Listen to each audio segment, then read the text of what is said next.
Hey, what is up, everyone? Welcome to Do Deals with Me Live. Happy Monday, by the way. And you're seeing a new face. Actually, Brooke's not here with us, but we have Alice. Brooke is actually sick. But Alice, you want to introduce yourself? I mean, there's probably a few viewers that know who you are. So, Sure. So my name is Alice. Hopefully we've met before. I am one of the Clever Investor mentors. And I've been here since 2016. And why? So excited to go live with you today. Let's go. We're excited too. We have a lot in store for today. Just like last week, obviously, you guys know the flow or starting to pick up the flow here. Alice is going to help with, analyzing deals, doing comps, and making sure that we're staying within our numbers, just like Brooke also. Plus, she has a lot of insight too. I mean, you've been doing this for how long? How long you been doing this for again? First wholesale deal was 2007. So a lot of experience here on the table, right? And so we're super excited. Now, just like I always say when we first get started is that, we don't charge for this. We don't make you jump through hoops and loops and make you register for all the, through links. However, is that the only thing that we ask, listen, if you're jumping on right now, is share this with someone, share this with one person that, that should be on the show, that should be here learning and shouldn't, and not just learning, but also asking questions, right? And so we want to make sure that you are sharing this because we have a lot of stuff in store today. Like I said, Alice, she brings a lot of insight. She's going to give us a lot of feedback on things and a lot of experience as well, too. So super excited.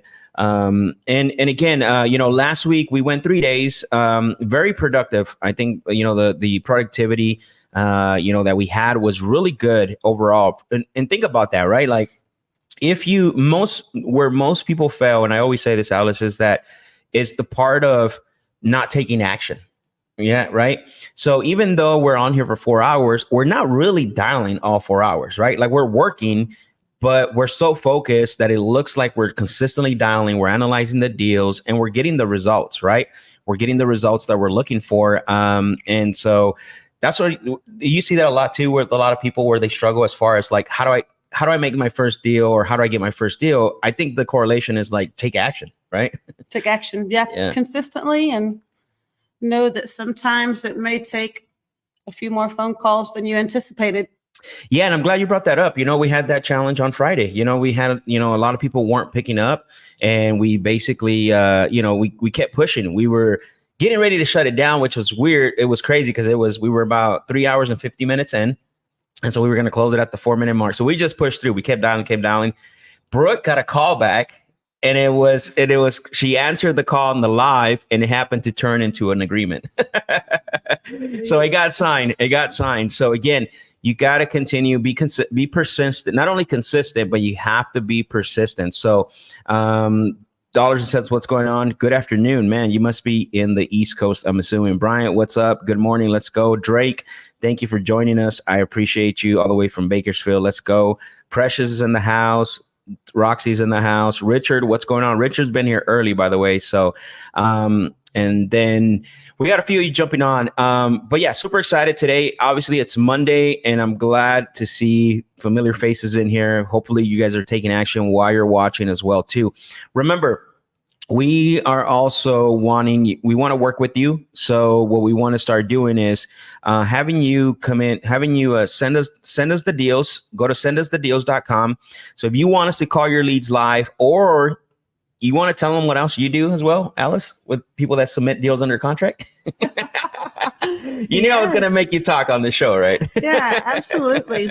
So if you are sending deals that you already have under contract, yep, I will go through and double check the numbers and see if we've got some comps, and reach back out to you and say, yep, this looks like what we can do. Exactly. So it doesn't necessarily just have to be a lead. I mean, it could be a property that you have under contract. Potentially, you don't have this huge buyers list, right? You don't have this huge buyer relationship.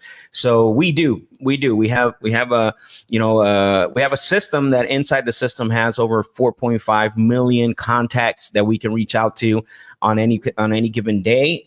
They will look at the deal. They'll give us feedback. So if you do want us to call your leads live, or you want us to, help help you move a deal, go to sendusthedeals.com, sendusthedeals.com. The only difference is that it's one's going to ask you, is it under contract? And if you click no, it's obviously going to come in as a lead. If you click yes, it's going to require you to submit, a few items that we need in order for Alice to really push it out to, our buyers and our buyer data. So we have to make sure that, you're submitting all the information. So we have the highest, the highest possibility to move that deal, because if we're missing info, then we got to call you back and we got to start, we can't move it as fast as possible. So make sure that you watch there's a video there, as a matter of fact, that you can watch, and gives you all the all the instructions on how to go about that, and how to submit the deal. So cool. We got 18 of you. Remember, for those of you that just hopping on, make sure that you are sharing the stream, share this live with someone, share it with one person. That's it. You just got to share it with one person. That's all we ask, is that you share it with one person, so that way they can join us and they can, be with us on the stream. So cool. Well, I'm excited to get started. We're going to go through and talk a little bit about last week's production, right? I'm going to show you the scorecard. We're going to show you the recon sheet. And we're going to talk about some surprises that we've had. We had a few interesting phone calls last week. The first day we actually had Christine. We had this seller out of North Carolina who agreed to go with us, right? Like, she agreed to go with our offer. She agreed to accept it. And then when it came time to sign the agreement, she got cold feet. And so I don't know if you had a chance to watch that part. So we ended up calling her to walk her through the agreement, because we wanted to walk her through the agreement on the live show. And then she started talking, making all these excuses. So I called her out on it. She didn't really like it. And so what happens is she actually called back in, I think it was yesterday late. So what I'm going to do is, that's probably going to be our first call on the show. So seeing if we can get her to move forward with the offer. So I'm going to share my screen now, so we can go through the actual what is it called, recon sheet. So just bear with me here. Let's see. Okay, got to get rid of that. All right, here we go. Let's see. All right, here we go. By the way, who's taking action on any of the items that as I'm pulling this stuff up, who's taking action? Who went out and took action this weekend? Drop a 1 in the comment in the chat if you went out and took action, potentially make some calls. Maybe you went out and did some driving for dollars. We talked about a lot of different stuff. So put a 1 in the chat. Those 19 of you that are on here right now, if you took what we talked about last week, the last 3 days, and you went out and you took action, and that way, we can see you guys are actually not just sitting here watching, but you're actually taking action. I know there's a few of you already on here, so there we go, perfect. We start seeing those 1s. Keep putting those 1s in. I'm going to pull up the recon sheet. Okay, let's see. There we go. All right.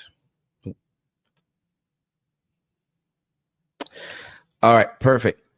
I'm going to go through first. It says yesterday's evaluation, but obviously it's for Friday. Appreciate the 1s. Thank you, Drake. Thank you, Dollars and Cents. Appreciate it. Appreciate you for, letting us know you're out there taking action.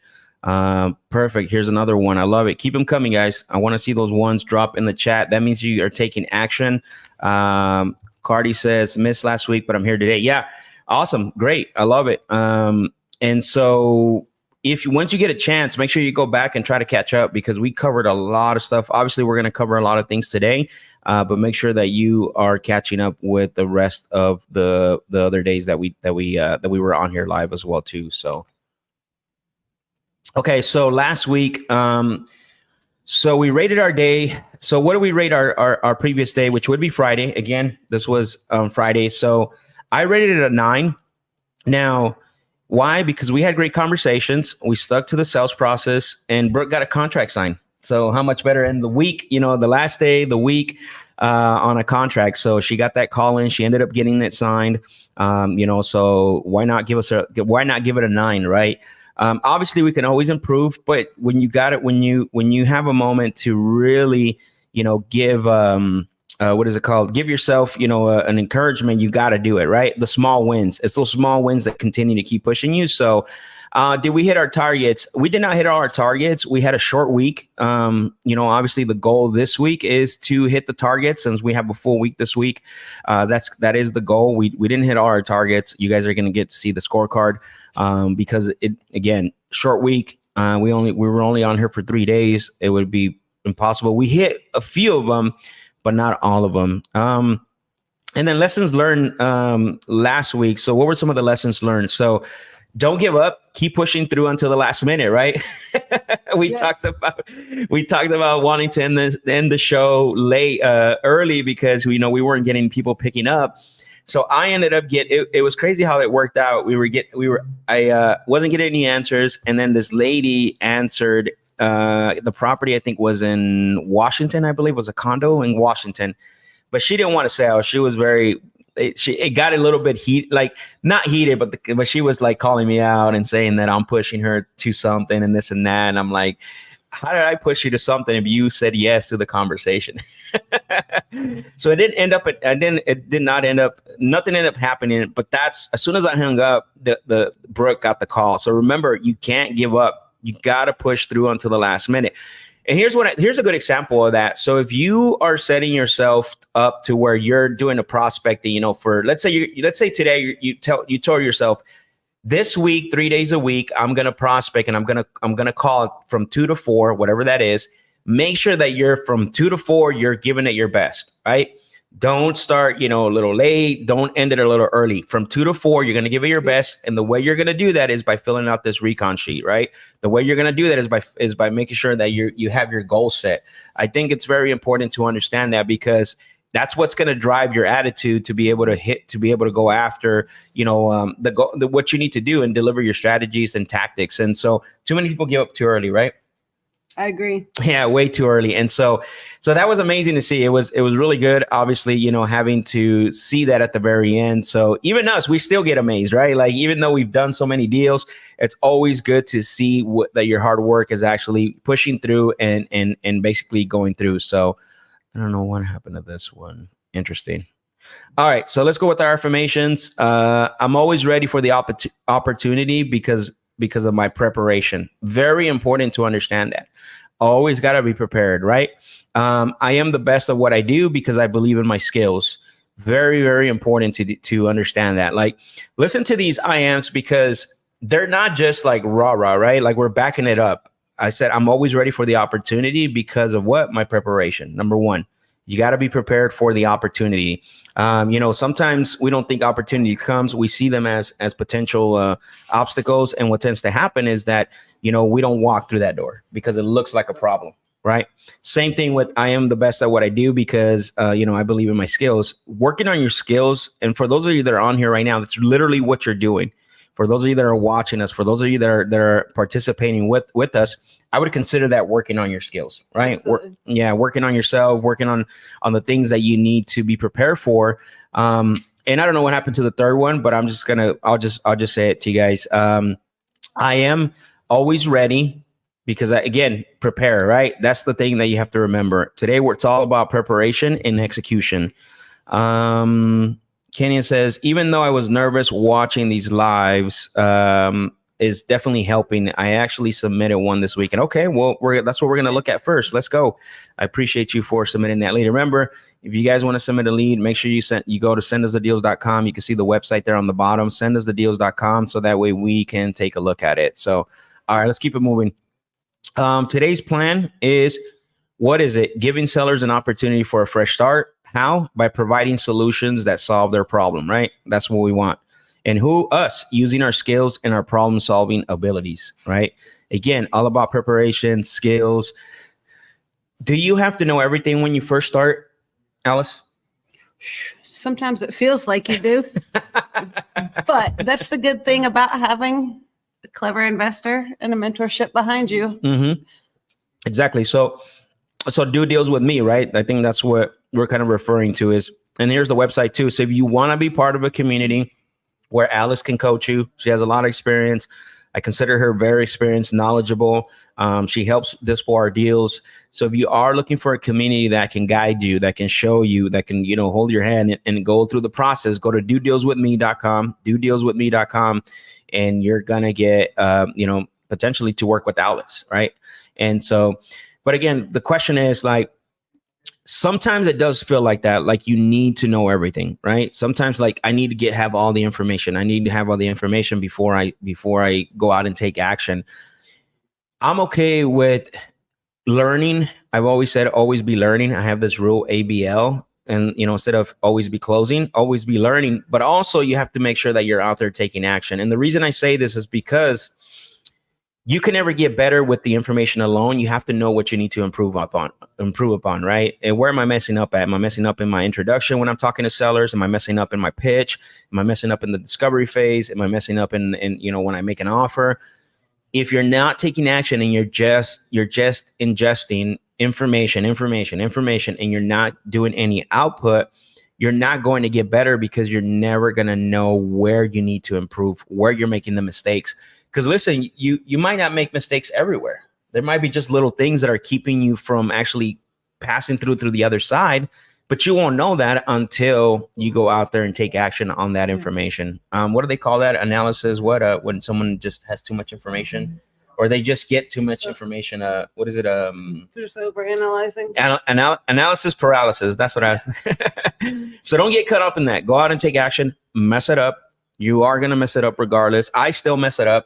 Even though after all these years doing this and doing deals and negotiating and being on calls and everything, I still mess it up. So now the next thing is that I'm going to talk about is, what's your standard, right? Follow the script and the process. Be consistent in my action and making calls. That's where you have to be, right? You got to make sure that you don't ever deviate from the standard, which is your process. So, and then the last thing is, what are our targets for the day? We want to hit, 5 contacts, right? We want to talk to 5 people. We want to generate 3 prospects, and then we want to have 5 conversations and make 5 offers. I mean, that's really what it is. And our goal today is 2 contracts. That's what we're looking for. And we want to book 3 appointments. So we have those goals. Precious says that's guilty of that too. Analysis paralysis is the worst, yet I'm working through it. So the best thing to work through that is to actually just take action. Take action on the little bit of information that If you're part of, Do Deals With Me, you're part of the Clever Coaching, and you got, Alice that's coaching you.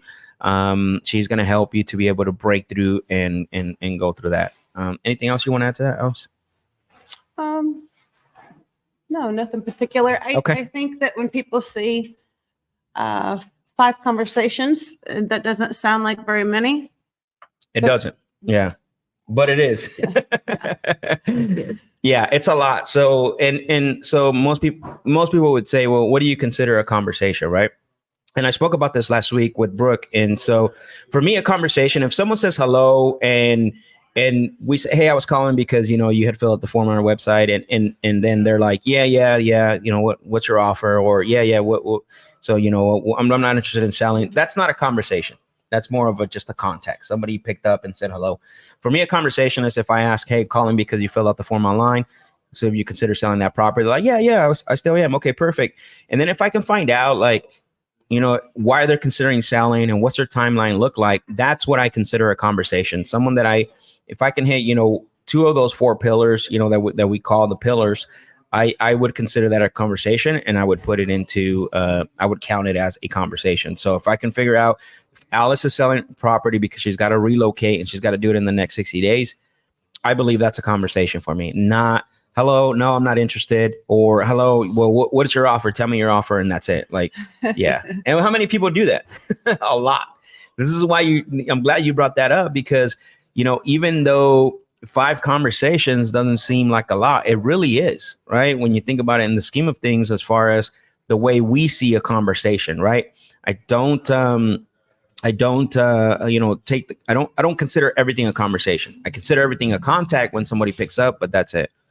Let's see. That is my goal, to be a part of the Clever Investor mentoring team. Awesome, Precious. I love that. Let's go. Yep. Let's go. Lalo said, what does the Deal Finder software typically help us with besides training?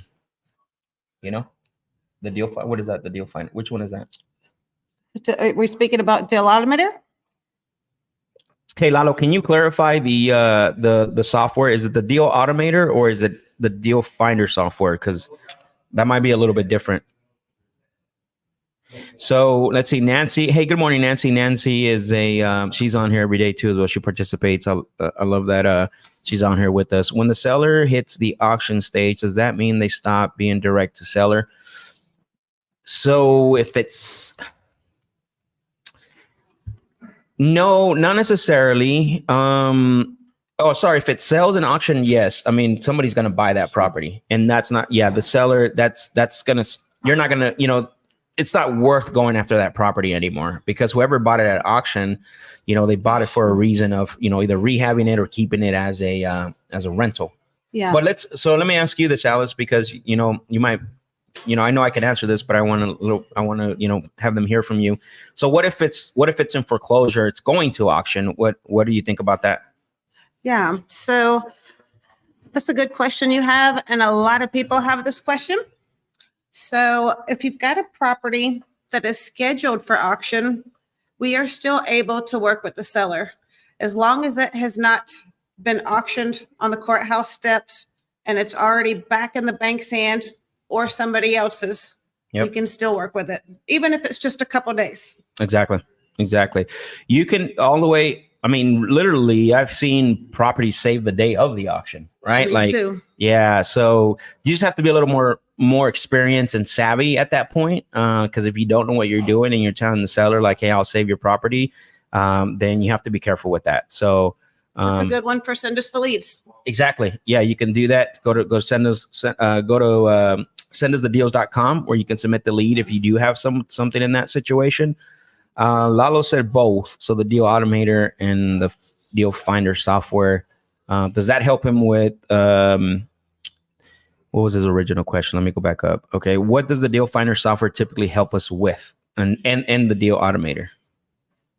The Deal Automator allows you to organize all of your contacts and to notate your follow-up. You're also able to pull lists.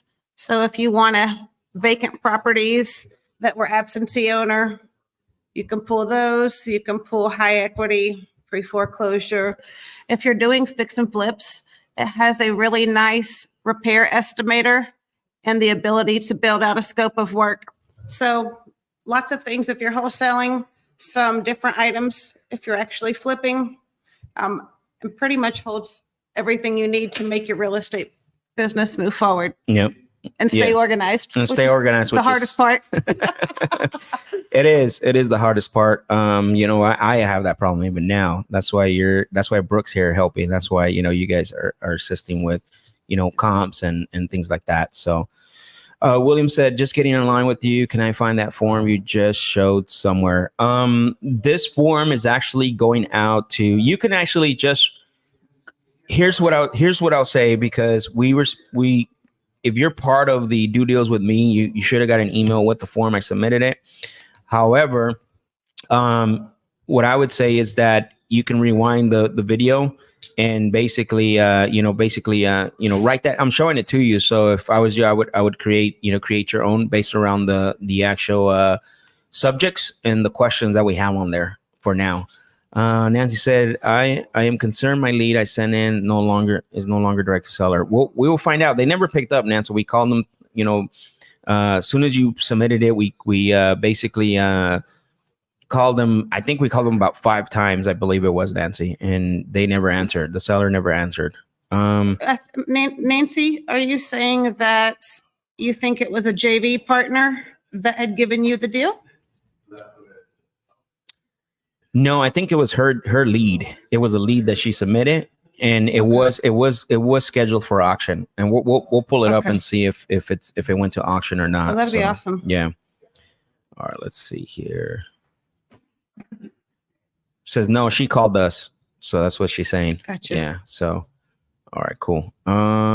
Mike, can we submit commercial parts? You can, but honestly, we're focusing more on residential right now. If you do submit it, maybe not something we're going to call live on the show, but it depends. I mean, submit it and we'll take a look at it and we'll let you know for sure. but we're dealing a lot with residential on here because that's kind of what the show is geared towards. But definitely if you have an opportunity, that doesn't mean, we can't look at it for sure, but not to call live on the show. Yeah, I'm happy to call that one for you. Yep. Cool. William says, thanks for the info. All right. So let's go ahead and pull up the scorecard now. Let's see.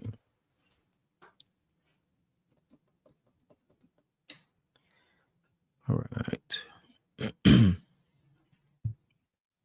Oh.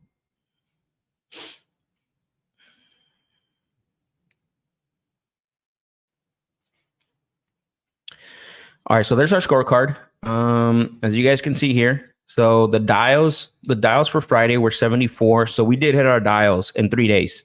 Like we hit our dials. So 74 dials. We had 4 conversations.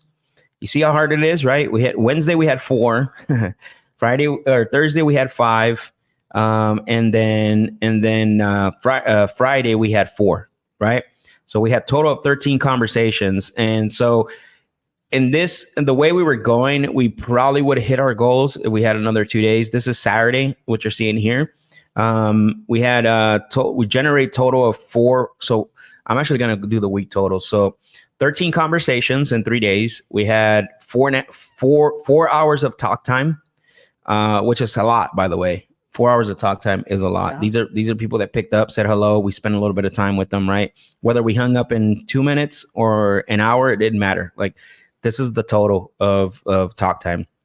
We generated 4 prospects, which means they're either in follow-up. So that's good, right? In 3 days, we were able to generate 4 leads that they either that we either put in follow-up or we're going to, follow up with them in regards to an agreement. We booked 5 appointments. Now, the appointments completed is on the low end because we just started, right? We're building our pipeline. Right. So we just started on that. We were a little low on the offers because, again, based on the conversations, I shared this with our viewers last week that not everyone gets an offer, right? Only individuals that we know that show an interest in, for the most part. We don't want to give a blind offer to everyone.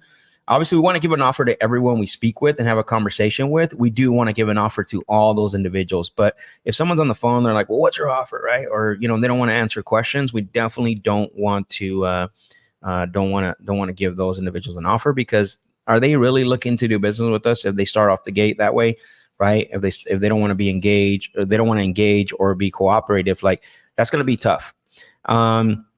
And then we send out 2 contracts and got 1 signed. Yay, Brooke. Brooke saved the day. And we're looking to get the other. That doesn't mean that the second one, that the first one we send out, that doesn't mean that that's actually dead. We're still following up with it. That just means that it didn't get signed, right? That just means that when we set up the appointment to go through the agreement with them, they obviously, they had pushback. As a matter of fact, that's going to be our first call today because there's Brooke right there. Let's go. That matter of fact, we're going to call her first because she ended up calling yesterday. So maybe she had a change of heart. Yeah. Let's go. People do. You know what I mean? Like people go out there and they're like, and I said this last week, just because people say no to your offer right now doesn't mean that they can't come back, right? That's why you can't give up on it. They go out and they might get beat up, or potentially, they're like, you know what? That was a great offer. I built really great rapport. And that's the other part too, though, Alice, that I always tell individuals, like, stand out. Don't sound like everyone else. Have them remember you, right? Have them remember you. Like, stand out from the crowd. Don't sound like every other, my sales trainer used to call them Horace. He's like, don't be like Horace. Like, you got to be different than Horace, right? I don't know where he came up with that. That's the way he said it. Do you know what that means? No. Okay. Maybe I shouldn't be saying that. But anyways, that's what he said. And so I went with that. And so I learned that I need to stand out. So why? Because of this, right? We always got to make sure when the sellers talk to someone else and they're not building rapport like you, and they're not, you know what I mean? They're not sounding like you. They're not, positioning, really asking great questions like you, the seller can say, man, you sound worse. You sound really bad. That's, Max was asking great questions. You're asking dumb questions, right? So that's where you got to set yourself apart. So to make sure that they remember you. So again, just because that one didn't get signed doesn't mean we're not on a follow-up. So, but that's it. That's the scorecard there, black and white. We talked about this yesterday. These are not, again, these are real numbers. You're seeing them live. This is what it takes. This is what you're going to have to do every single day and day out. Eventually, until you scale or until you get, some help, you have to do this. You can't, there's no one else coming to, to rescue you. This is not, Brooke kept laughing last week because I was saying, these are not your guru numbers. These are real not numbers. Exactly. This is not Instagram. This is actual real numbers, real work that we are doing on here. So, all right, we got a few questions here. Let's see. Lalo said, okay, so depending on the list you want it, help us pull the list. You need like a lead generator pretty much. Yeah, exactly. Yep. Jolene said, is a scorecard on the website now? Do we know if it's, I don't think I've submitted the scorecard yet, but Jolene, we are working on that for sure.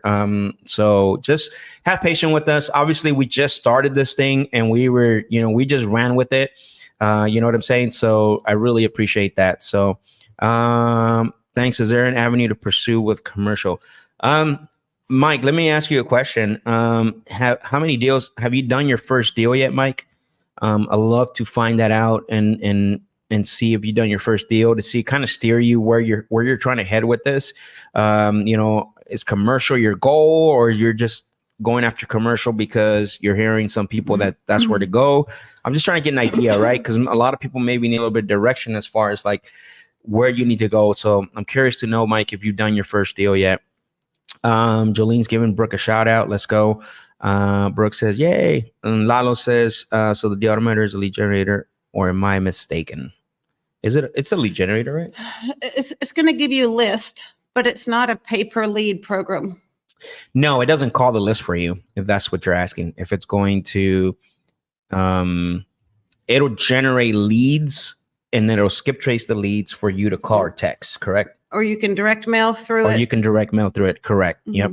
And then you got to have, you got to have somewhere where the leads can call you back, or else you're not going to be able to, obviously get in contact with them. So, yep.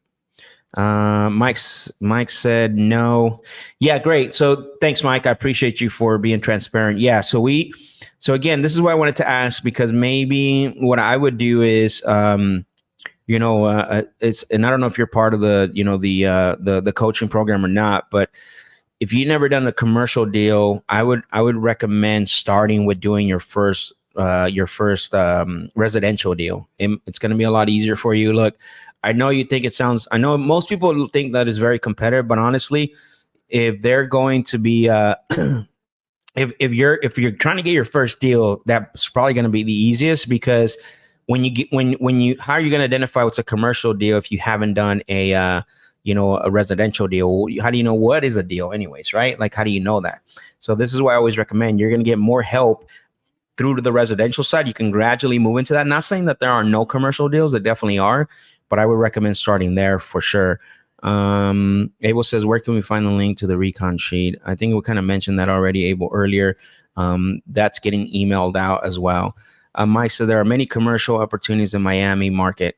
I know that. I get that. But you don't want to be caught chasing rabbits, or chasing two rabbits, right? You don't want to get caught chasing, what I call a pipeline deal, just because it's going to make you X amount of money. Listen, if you want to go that route, that's up to you. I'm just giving you advice here. I've seen this so many times. I had people like, Max, I got a deal. Okay, great. What's the deal? It's a 100 unit apartment complex. Okay, got it. Okay, and tell me about it. Well, I just found it. And I'm like, have you talked to the owners? And they're like, no. Well, no, because you can't. It's 100 doors. So you're not going to be able to skip trace them. You're not going to be able to find them. You're not going to get direct to the owners. These are, they're going to be under corporations, LLCs. And I'm not saying that you can't get a hold of, what's it called? Somebody that owns a small commercial building that might own it individually, but the idea is to give you more at bats by really going direct to the seller. So Mike says, got it. Perfect. All right. Cool. So a lot of questions answered. We went through the recon sheet. We went through the scorecard. What else do we have? Let me see. I think that's it for the most part. Let me unlock my iPad.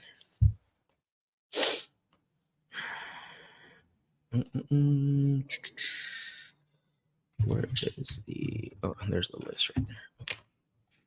I probably should send you this list as well. Let me see here. I'm going to send you a list that I got because we're calling off a list too. So that way you have the addresses. Okay. Let's see.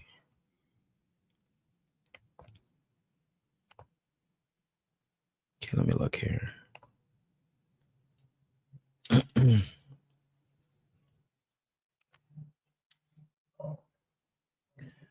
All right, let's see.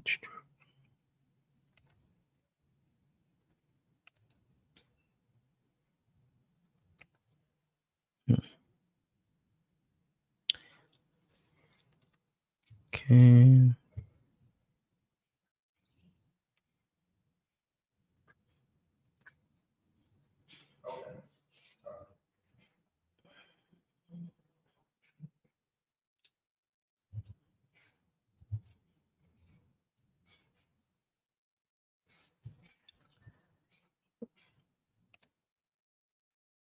Hmm.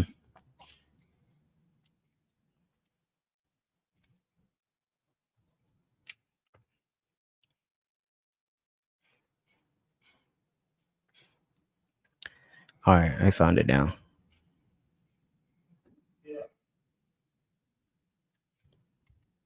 I'm gonna go into investor fuse because there is a. Oh, what is going on here? Okay, there it is. So share it with you. Oops.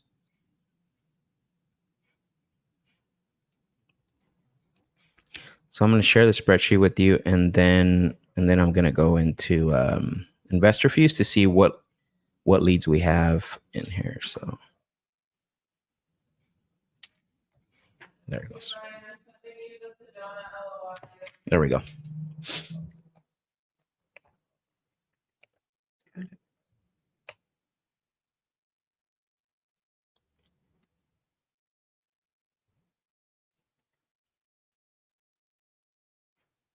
All right. So we're pulling up the data, everyone. So just bear with us here. We're going to start making some calls here.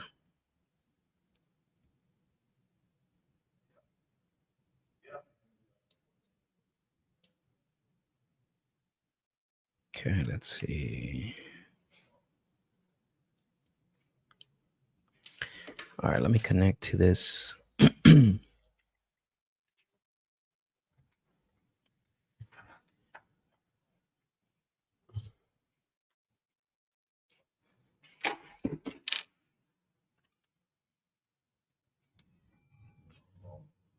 All right, here we go.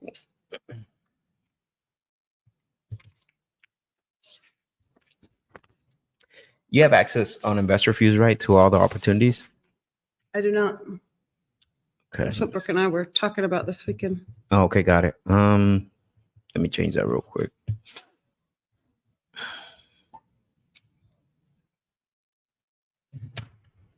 That is interesting. Let's see. Oh, I see what happened. Okay, let's see if you can refresh it. So everyone, we're pulling up the leads right now that we're going to call, so that way we can start dialing. Let's see here.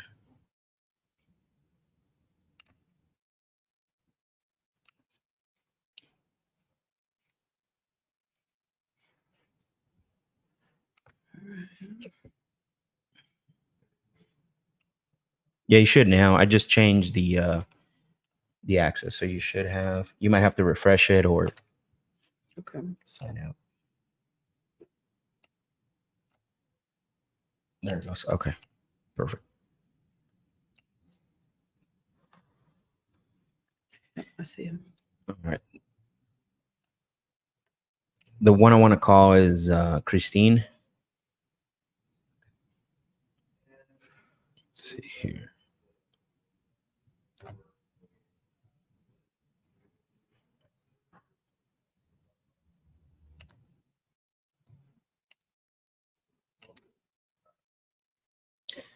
All right.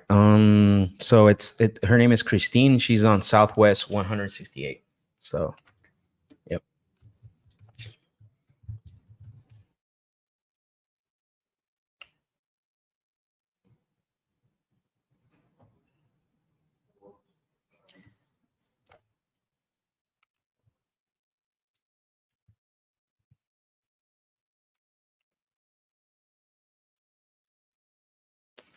All right, pulling that up. So I think this one we might have. This one I just got to call her. Brooke did the comps, and I think 135 was going to be our MAO, and so she just texted me back, and I don't know if you see that what she says right there. She says, "Hey, buddy, I'm ready at 135 if I walk away with good. If I walk away." And so basically, we're gonna give her a call right now. So let's see. Yep.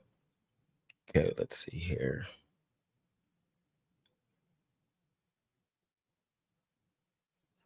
All right, here we go.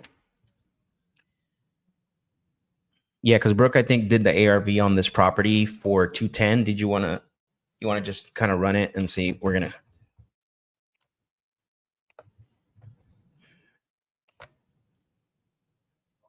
Cool.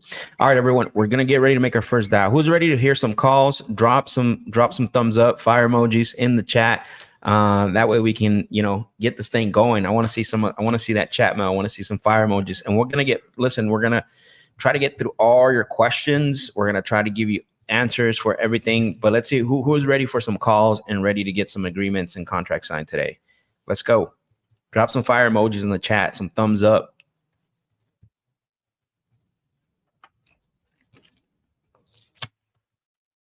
All right, here we go.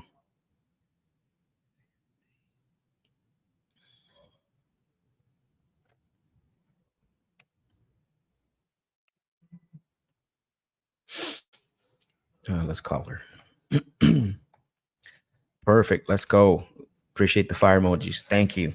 Thank you. Let's go. Jared, Mr. Bailey. Love it. Abel, let's go. Jolene. Woo, woo. All right, here we go.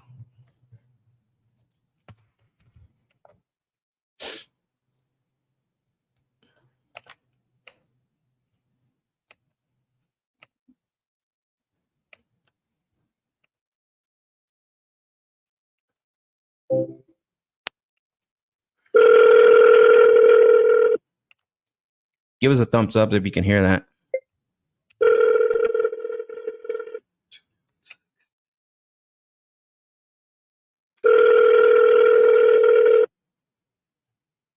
Hello. Hello, Christine. Yes. Hey, Christine, it's Max. Was calling you because I got your message. Sorry, I wasn't able to call you back sooner. So I got your message and basically, saying that, if I can get them to go up to 135, it sounds like you would be good to go on that price. Yeah. I have a place out there looking at the home now. Okay. And they, before they came out there, they offered me 42. So now they're out and looking at the house. So give me a minute and I'll have to call you back and let you know something for sure. So you have somebody there on site, you said? Yeah. Oh, okay. Got it. Well, and before they got there, they offered me 42. That's before they got. Yeah, no, and I get it. I understand why they did. Yeah, and I understand what they did that. A lot of times they'll offer a little bit higher to come out to the property, and then obviously what's going to happen once they walk through, they're typically usually going to come in about $15,000 to $20,000 lower. And I actually was just talking to my underwriting team right now, and they said if we do the 135, they would feel comfortable as long as you were ready to, obviously put things in writing, because we've been going kind of go back and forth on it. But only if we could do it. Right. Yeah, only we can do it today. So again, this is an offer you can depend on. They ran their numbers. I mean, they've done everything that they could possibly to try to come up. Now, why does it say on the paperwork, it says 1,000 $1,000 something, and then 100 and whatever else, 100 and whatever thousand. After that, what does that mean? I think you're referring to where it says, so basically I think because the original offer we had made you was 125,500. And then what we do is we put $1,000 earnest money to say that's really to show good faith. It's a deposit that we put into escrow. And then, but that amount gets reduced off the 125.5. So now it comes down to 124.5, right? It's just minusing. That's just that's just the deposit to show you, hey, it's a good faith deposit. We're gonna deposit this money to make sure that this agreement is legit. And that's the other thing too. You have to be careful because a lot of these individuals, they don't even put that down. Sometimes they'll try to do like $10, and we're actually doing $1,000 on it. So again, and again, it's not. And then how much I sign the contract? Say I sign the contract today. Mm-hmm. When would we go to close it? Sure. So that's a great question. And when would we have to leave the place? Yeah, that's a great question. So, I think on our last call, I had talked a little bit about this, but I know we've been covering a lot. So what I had said on my last call is policy standard is to have on our agreements is 30 days on or before 30 days, because the title companies, a lot of times, we're at the mercy of them, having to pull title, make sure that title transfers and all that stuff. But we've seen it done a little sooner. Now, are you, again, so it just depends on how fast the title company moves. And then also the second part to that is that depends on how much time you will need as well to be able to move, whatever the next steps are for you. So we're willing to work with your time. Go ahead. So in other words, I wouldn't get the money until I was completely out of the house. Yeah, especially if we're saying that the property is going to be vacant at close of escrow. There are some situations where there are some situations that's happened in the past where we are able to, let you stay maybe for 10 to 15 days, but that means that we would have to hold back a little bit of the funds, right? We can't give you 100% of the funds. It would stay in escrow with the title company. Right. And then once you leave, they'll release those funds right to you if you need, like, say, 10 days or 15 days to. Okay. Yeah. So. But I would be able to get some of the funds prior to, correct? Yeah, correct. Mm-hmm. Yep. So do you think you're going to need, time? Do you think you're going to need your funds and then some time? This guy just got done doing the house. Mm-hmm. So I want to speak with him, and then I'll call you back so we can, if I decide to go with you, I'll call you back before 5 o'clock and let you know either way. Okay. Well, I mean, we have an offer you can depend on. Just remember that, right? We're not, we already talked. We already went through everything. I know it. Yeah. And we're willing to, let you stay in the property, right? 10 to 15 days. You already know we're able to do that as well. And we have $1,000 deposit that we're gonna do, so that way you're able to, that way that we mean business as well too. So yeah, exactly. So I mean, it's gonna be difficult, and I just want to make sure my underwriting team holds the funds and stuff, just like I've been mentioning to you as well too. So you think you can, when do you think you can call me back here? Give me an hour, I'll call you back by 2. Okay, sounds good then. I appreciate it. Yeah. Talk to you in an hour. Bye. All right, bye. Yeah, I don't. These guys offered how much? 142. She was saying 42, but that's fine. No. It's I think she was mentioning because we were at 35 and she was saying 42. Okay. Yeah. No, there's no way. Answered. Let me see. It's close. So I'm going to enter some notes on here.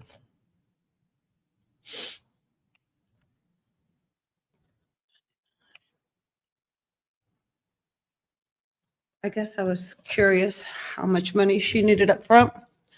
Was she just needing some deposits for an apartment, or? Yeah, I'm not sure. I mean, typically we'll get to that when we call her, if she does call back. I think the one thing too is, get her to understand, like, there's going to be a $10,000 holdback. for her to stay, after closing, and then we'll give her 15 days. So.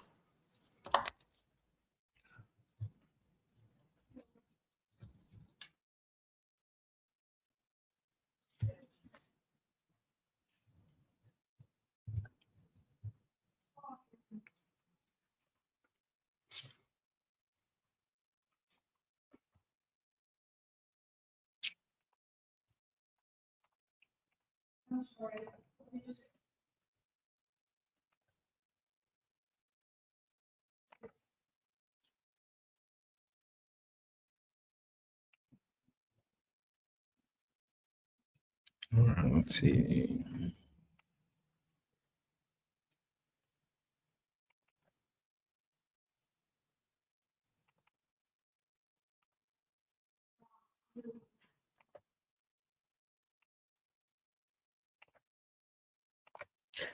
All right, here we go.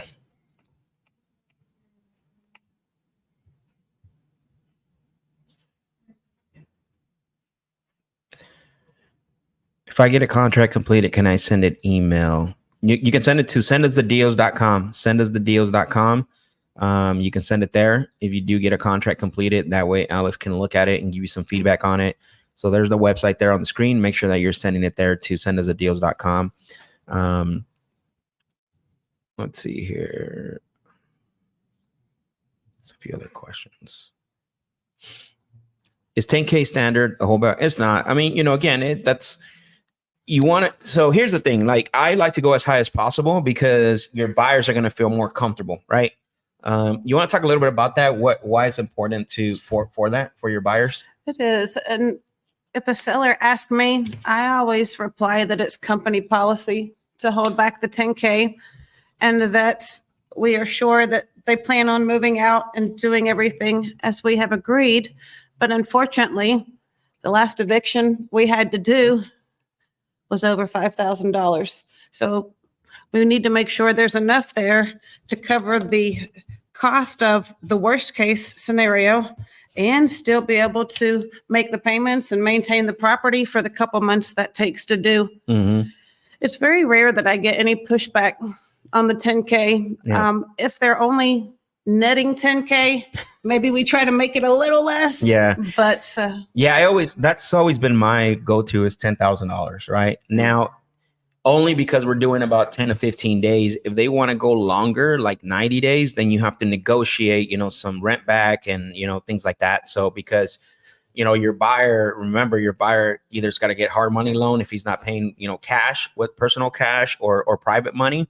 So they're going to be paying interest on that. So the better you can make it for your buyer to help the seller, it's got to be an equal playing field, right? We're helping the seller, but we also have to understand like the buyer needs to have some type of protection or some type of benefit from actually doing this as well too. So we want to give them a time limit so they can make a decision. I think that would be great because yeah, of course. Exactly. Yep. How do you record your phone calls if you're starting now? Well, I mean, if you're just starting now, you can use like Google Voice. I mean, that's a really good app. I think that records your calls. You can also use what's it called? CallRail. That's another one. Grasshopper, I think, is another one. So yeah. I mean, I don't know how else you would record your calls on a regular phone. I know the iPhone. I mean, yeah, I don't know how else you would record them. You go live and turn Zoom on. Zoom. Yeah, exactly. You can go live, turn Zoom on. You got to have some type of software. So Nancy says she uses Ring Central. So cool. All right. Let's see who's next on the list to call. And we got to keep an eye on this one because if she calls us back right away, we got to get the agreement out to her. All right. Let's see. So I'm going to go to opportunities.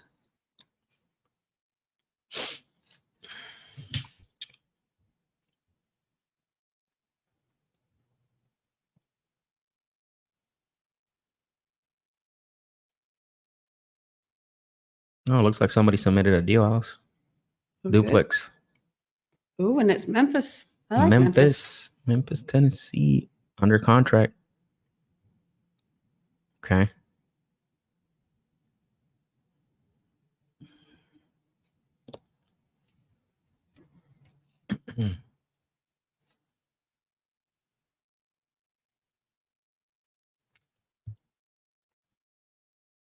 Let's see. Who do we have next? So Richard says, how does the 15-day work? What happens if there's damage to the property? Is that way you're holding back? Yeah, exactly. Yep. If there's something, or the seller doesn't get out, that could happen too, right? You know, the 10K, you know, in the agreement, it says that if they're not out by the 15 calendar day, yeah, the funds get released to the buyer. So sometimes you can do like per diem too as well. So you could do, say, you get 15 calendar days and then an extra 5 calendar days with the per diem of $200 per day, right? Whatever, $150 per day, $200 per day. But after that 5-day per diem period, the rest of the funds are going to get released to the seller. So basically it creates motivation for the seller to get out. That's really what that's about. That's really what the holdback is. It's motivation for the seller to get out because of what you just said. You asked right there, Richard. If they have no motivation to get out, they got their funds, right? They got their money for the sale. Imagine the sellers are still living in the property. It happens. Sometimes their credit's not so great, or they have a bunch of pets. Yeah. And they thought they were going to find somewhere to rent and they can't. And then they want to stay. Exactly. And they, you know, again, and they're really comfy because they got their, you know, they got their money. So, yep. All right, let's see. Here we go. Let's go back to, I'm trying to see how I can.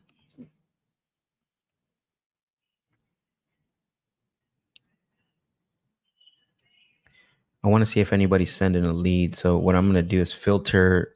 I'm going to filter by campaign. I got to do deals with me in Jacksonville. Is it a lead? Let's see. Leads. Mm-hmm. Oh, yep, I see that one. Okay, so that one was sent in by. So the name on here says Rose, but let's see who the JV is. Kenya. All right, Kenya, let's go. Let's call this lead. All right, let's call that one. Let's call Rose and Ashley. All right.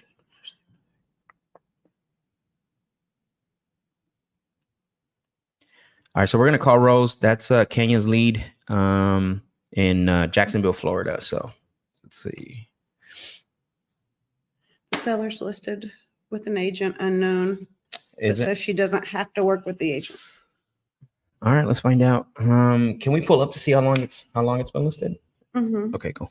And she's moving to another country. Perfect. It's great motivation.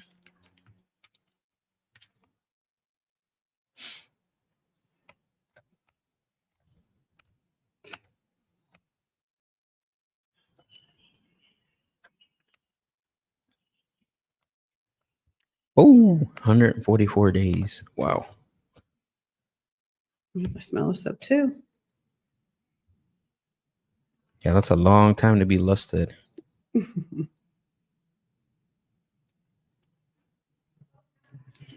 Okay, let's give her a call while you're looking that up.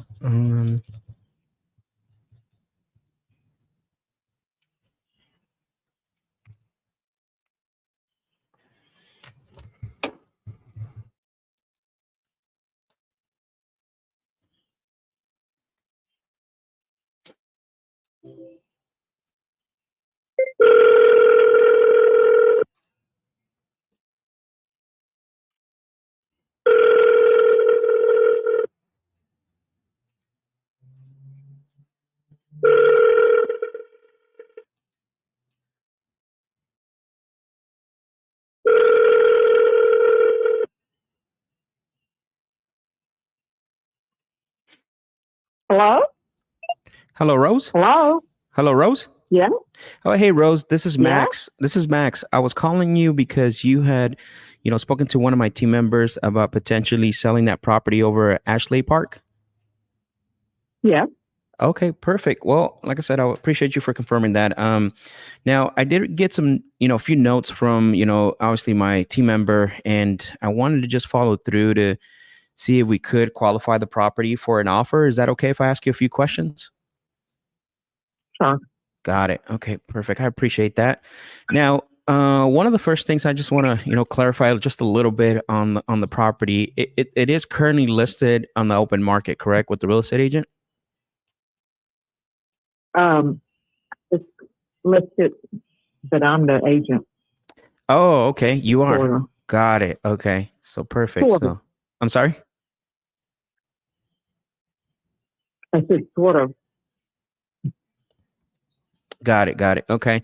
Now, okay, perfect. Well, that helps me out because obviously the reason why I'm asking that is I know a lot of times, when it's listed with the real estate agent, my next question would be like if if you have some type of agreement to be able to sell the property, obviously, outside of that, or do we need to go through the agent? But in this case, you are the owner/agent. It sounds like you're okay to just talk and figure out, what offer we can make on it. Yes, but I'm not doing any kind of term. You're not doing any kind of terms, you said? Unless you put down maybe $300,000. $300,000. So what are you looking to get for this property? Yeah. $399.9. So you're looking to get what you have it listed for? I would like it. I come down with 20,000. Okay. You've been on the market. I mean, what's the feedback been so far, having it listed, and how many offers have you gotten? I've gotten a lot of offers. Okay. I've sold it twice, but they're financing fell through. Okay.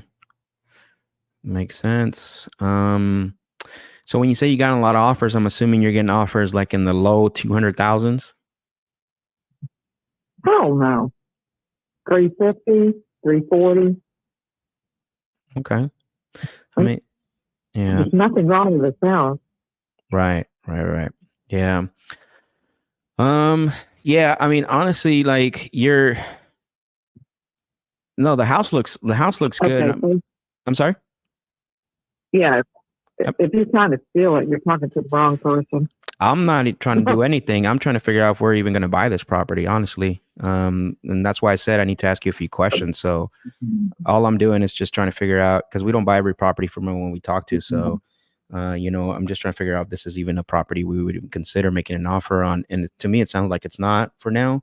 Obviously. Okay. Yeah. Thank you. So, all right. Have a good day. Bye. No, I didn't. So that was tough, right? Right off the back, she said, "What? I'm not doing terms, but I want $399.9."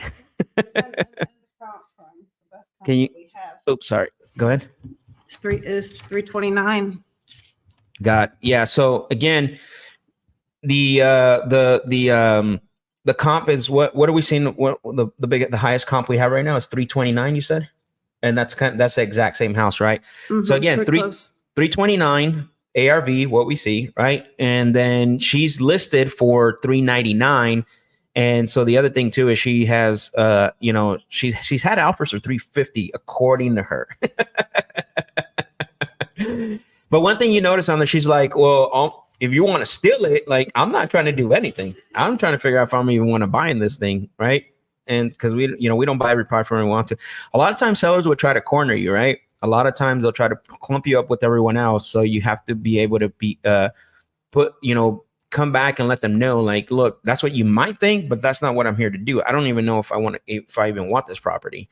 But again, I mean, being ARV is 330 on the high end, like, that's tough. I mean, she's unrealistic, not a lot of motivation. There's a situation there where I think you read in the notes, right, Alice, that she wants to move out of the country. But what happens is a lot of times we confuse situation with motivation.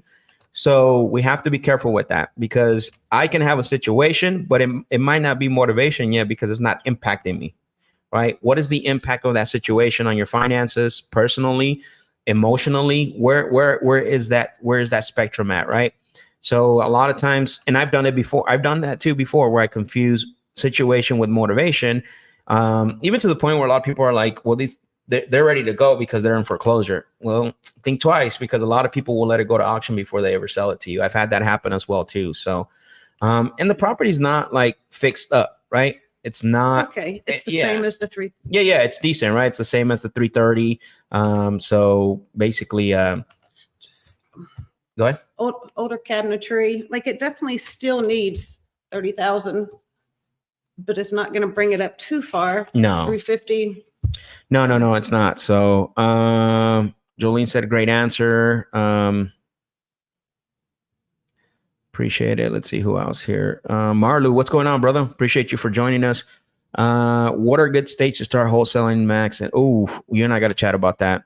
You got to hit me up. We'll start chatting about that. But really, we're focusing on 4 main markets right now. So, like, we're focusing on North Carolina, Texas, and Georgia, and here in Phoenix right now. So, let's see. Drake said that fresh fade, Max, is the motivation. You're funny, dude. Let's see here. I'm not sure what the question marks are for, Jolene. Did you ask a previous question somewhere? Yeah, I'm not sure what that is. Almost like dating, laugh out loud. She told me she wanted to sell ASAP so she can move outside. Yeah, of course. That's the thing, right? There's also the second part to, situation versus motivation is they want to sell versus they need to sell, right? That's huge. Yep. Yeah, huge. Everybody wants to sell ASAP, but do they really need to sell ASAP because of the situation that's turned into motivation that's impacting them, right? So where's it at in that impact meter? Right. So if she had a job that she had to be on the other side of the country By a certain by date. X date, Yep. then we have motivation. Yeah, exactly. Now you're creating. Now she's back against the wall off a timeline. So, and she's going to pick the best solution of what's available. Exactly. She might want to sell it for 400 cash, but if that's not available, the next best solution might be sub 2. Yep, exactly. All right, so let me go ahead and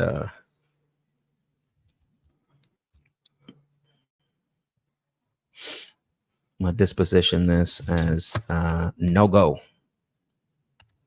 She needs to be put on a drip campaign. Yeah, we could do that actually. Let me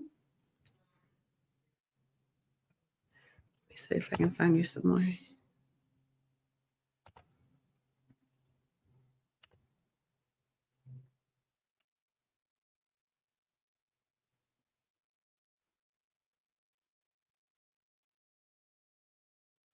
Boom. Perfect. So she's on a drip sequence as a follow-up. Okay. You got to send us the leads in Chesterbrook, Pennsylvania. Okay. On Cheswold. Let me go back again here.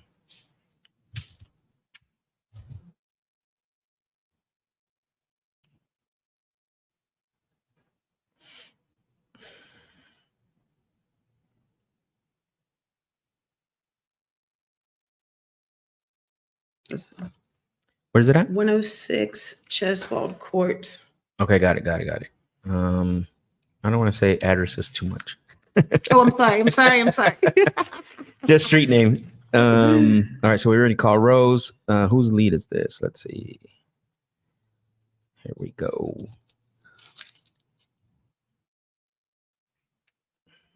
Looks like Jean. Yeah, I think we tried to call this one. I believe it looks like it. Let's see. See if there's any notes in here. Oh, yeah. Yep. We tried calling this one a few times. We can call it again. It looks like the JV partner is the name of the seller, even in the notes. So no answer. Yep. So she's on a drip sequence. Still hasn't been. We called this person 5 times already. Okay.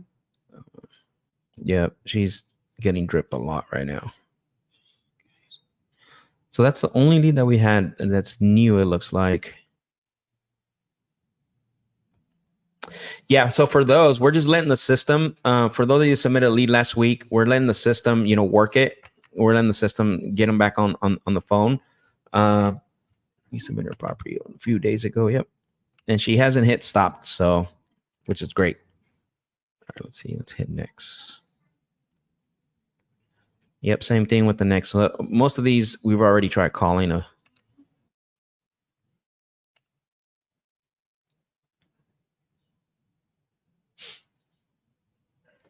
Yep, talk to this guy too. All right, so let's see, Cheswood Court.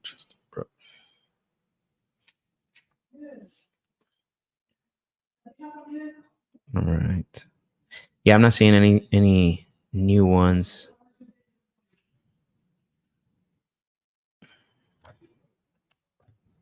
Claude, we tried calling. Destiny, yep. We tried calling that one. Let me see. Yep, these are all on drips.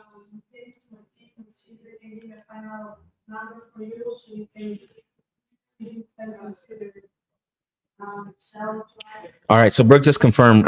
What I thought was there was only one new send us the lead. So cool. All right, so we got to that one. Go ahead. Oh, were you gonna say something else or no?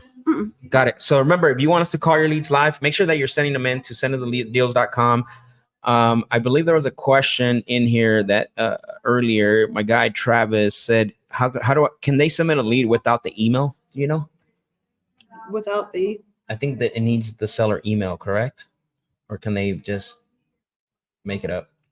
put their own email in there. You could put your own email as well, Travis, if you're still watching, so that way you can submit the lead and we'll call it live.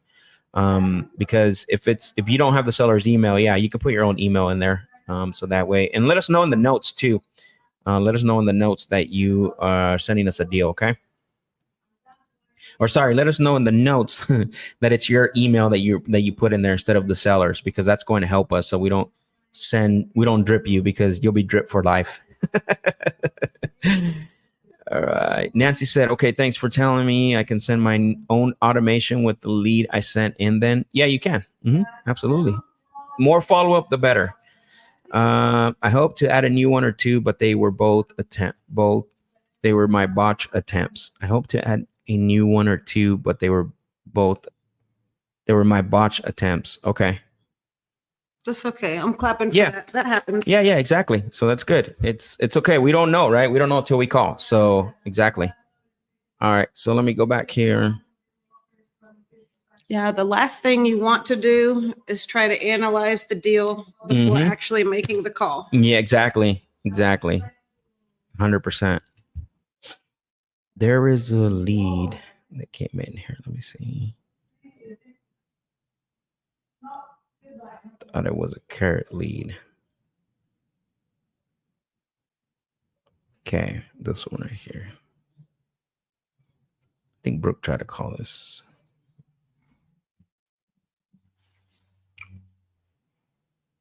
Yep. No, we could try to call it. See if they pick up for us. So it's under the campaign carrot. Yeah. Okay, I see it.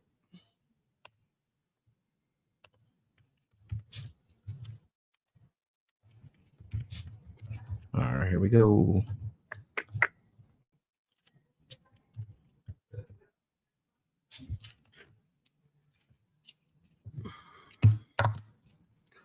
It just sold last year. Oh, did it? March of 22. Okay. 2 years ago now. It's nice though.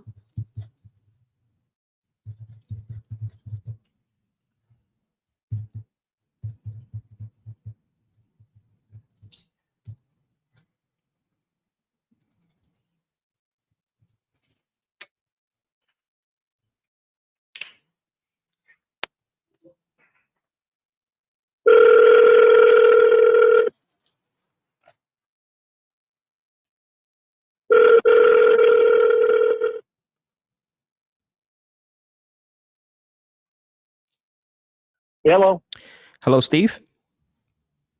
Yes, that's who's calling, please. Oh, hey, Steve, this is Max. I was calling you because you had filled out a form on our website about selling that property over in El Camino, Tesoro in Sedona. Yeah, who are you with? So the website you filled out the form with is Sell Quick for Cash. Sell quick for cash. Okay. I got to sell my house, Arizona. Sell My That's- House Fast Arizona. Yeah, so those are we have about 3 or 4 different websites. So that's actually one of them there. Sell My House Fast Arizona. We have Sell Quick for Cash. Okay. Mm-hmm. Okay. So well, yeah. So like I said, I got the information. Obviously, the information doesn't always tell the whole story on what's going on. Is it okay if I follow through and ask you a few questions to qualify the property for an offer? Absolutely. Got it. Well, I appreciate that. Thank you. No worries. And I'm just going to let you know, I'll be fully transparent and fully honest. All I ask is that you do the same. Sure, yeah, definitely.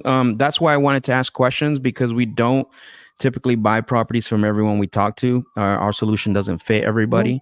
So the better the better straightforward, the easier for everybody. So, absolutely. Yeah. Thank you for that.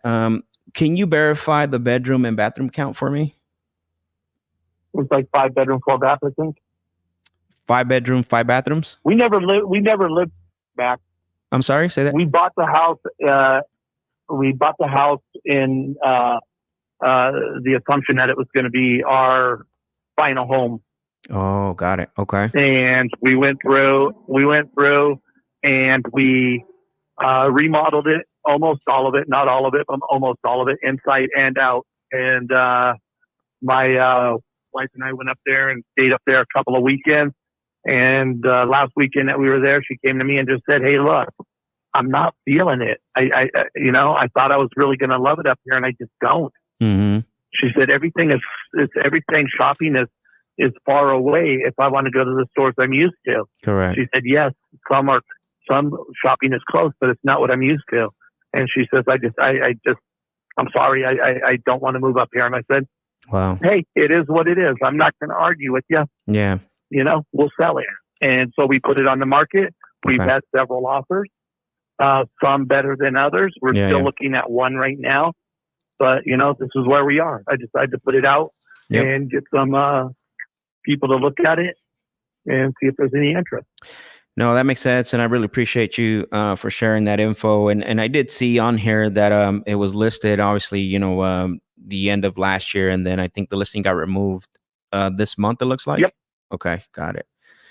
January 1st. Yeah, I do see that here on Zillow and stuff. That obviously that's so I'm assuming the offers you were getting, they were way too far apart than what you typically had it listed for. I've had a couple at 1.45. Okay. Currently looking at one right now at 1.45. Got it. They have a couple of strange asks, which I won't get into. And some stuff that needed clarified. Sure. Other than that, we're going back and forth with them. Okay. Other ones at 1.45, we've already said no because of different stipulations that they had. Got it. Makes sense. No, that makes sense. I mean, and I know the last price change you had was 1.49, so it's not too far. The 1.45 from the original. 50,000 off. Yeah. I mean, if you think about it, like. I mean, I don't know if it's conventional or cash. I mean, that could make a difference. Who knows, right? Because if they're conventional, they might have to get qualified for it. But if they are, that's great. Yeah, that right there doesn't bother me either way. You're either going to qualify or you're not. Sure. Once you're qualified, it's the same as cash to me because I get paid. The house will appraise for whatever it's going to appraise for. Yeah, I of just course. put almost $350,000 into it. Nice. That's awesome. Yeah. And then, so it's almost everything's been remodeled with the exceptions of 2 bathrooms and the master shower. Okay. Other than that, everything else is pretty much done. Yeah. Including landscaping. Got it. Yeah. I mean, it sounds like the property sounds really great. I mean, you've done a lot of work to it. And then really quick, confirming, I'm looking here online because sometimes the information is not correct. Is the HOA is $970 a month? I don't know. It all comes out of the payment. Okay, got it. So I know we have our loan, which is 3.8%. Okay. At $770,000, which is an unassumable loan for qualified persons. Sure. And it takes the payment, it takes HOA, it takes property taxes and insurance out. Got it. Okay. Makes sense. I mean, that's kind of the typical process. I just, I didn't know if you know on top of the head, because on top of your mind, because a lot of times the information is not always accurate on some of these public sites. So I know you went on obviously you were listed, and then you have an offer right now close to your last listing price. And then you submitted the form, the information on our website. What's the goal in mind? I mean, were you looking for, to see what would be a quick sale cash? Because typically when people that fill out the form in the past, typically, when they do, they're looking for more convenience. And I love that you're a straightforward guy and convenience cost, right? So I'm just trying to figure out where you're at as far as your goals filling out the form, because I mean, you're a savvy guy, you know what you're doing, just kind of want to get where you're at, same page here. Oh yeah, I was a general contractor in California for well over 20 years. I used to do flips myself. Mm-hmm. I currently live about 3 hours away from the house in Sedona. Okay. I'm not going to go up and finish it. Got it. I'm not going to travel 6 hours a day to go up there and babysit. I'm just not going to. You mean you have to babysit contractors? Yeah, absolutely you do. I know, I'm just kidding. But anyhow, with that being said, I mean, I'm pretty confident with the market turning around and home prices going up and interest dropping. With that being said, I ran my numbers like I used to do, and I figured within 4 to 6 months, if it was on the market at 1.75, I don't believe it would be an issue to get that. Correct. Granted, 2 bathrooms and the shower would all have to be redone at that point as well. But I'm just not willing to do that. So, I mean, we've talked about just paying it off. We have the money to pay it off. Okay. And just let it sit, and so it's not a money thing for us. Sure. We're into it for 1.55 to 1.6. Okay. That range, I'd have to pull the receipts out to look at it. But at the end of the day, we already know we're going to lose a little bit, and we're willing to lose a little bit. And at I think the 1.5 is fair, and yes, we would even take the 1.45. But somebody coming in with an offer that they do their own escrow, they do their own fees and commissions, and the offer is what the offer is, then I would go probably down to 1.3 to 1.35. Got it. If that sounds like something that you want to entertain, then you can put something together for me, and I would be more than happy to take a look at it. Sure. If that's not in your number range, I fully respect that. I don't want to waste your time.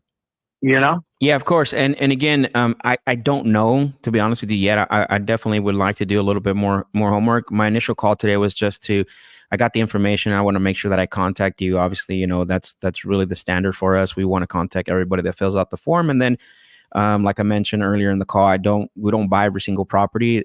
We have to call and find and ask questions. And then obviously if do a little bit more research on our end in regards to, whether that number is feasible or not. And if it's not, it's okay. We let you know. We don't try to go back and forth. But I do appreciate you for letting me know. Obviously, now I got an understanding of, filling out the form and where you would be at as a net offer that you would accept, where someone does pay closing costs and things like that. I mean, Max, not to cut you off, and I apologize for that. Sure. I'm already losing some money. I'm going to lose well over 100,000. So the bottom line is, I'm willing to lose a little. Are you willing to make a little less? Sure, I get it. Because you're not going to lose money on this property. You're not going to lose money on the property. Yep. You're just not going to. I get it. And I'm sure you'll see that when you do your homework. So that's the question that you and your investors have to sit down and discuss. Yep. Yeah, of course. Of course. I did want to ask you, I know, and again, you're very familiar, so I'm just going to talk, industry language. Would you Please do. Please do. Yeah, of course. Would you be open to any type of term transactions at all with some time in there involved? I mean, would you consider anything like that as far as what? Where we would come in and try to give you the most for the property? Let's say we came in and try to give you somewhere between 1.4 to 1.6. And then you would give us, terms where we would make you equal monthly payments every month, and that's something that we have. Do what? We would come in and give you equal monthly payments every month. where we can give you the max close to the 1.6. The only thing is we would need, some terms for that, as far as, Like, what are the terms? So I know in the past, other sellers, they've given us, as far as timeline is the biggest concern, or the biggest one that comes up, because a lot of times some sellers want to give us, 60 months, but that comes out, we can't put as much down because we want to make sure we're able to refi or sell by the end of that term. So we have other sellers where they're giving us 120 to 240 months where we give them those equal monthly payments, and we can come up with some down payment. And then at the end of that term, then you would get to access all your equity through a refinance on our side or the sale of the property. So for how long? Again, there's a drop dead date. There could be, yeah. If your goal is to say, hey, Max, I can't do more than XYZ, I'd be willing, if you could do one, let's say, just hypothetically here speaking, let's say that you said, hey, Max, if you give me 1.6, I'm going to give you this time of XYZ. That's when I would want to be done and be cashed out. But before that, I'm okay with doing something where you can, either continue making the monthly payments on the mortgage, or if you do pay it off, you want to seller finance it to me, that's fine too as well.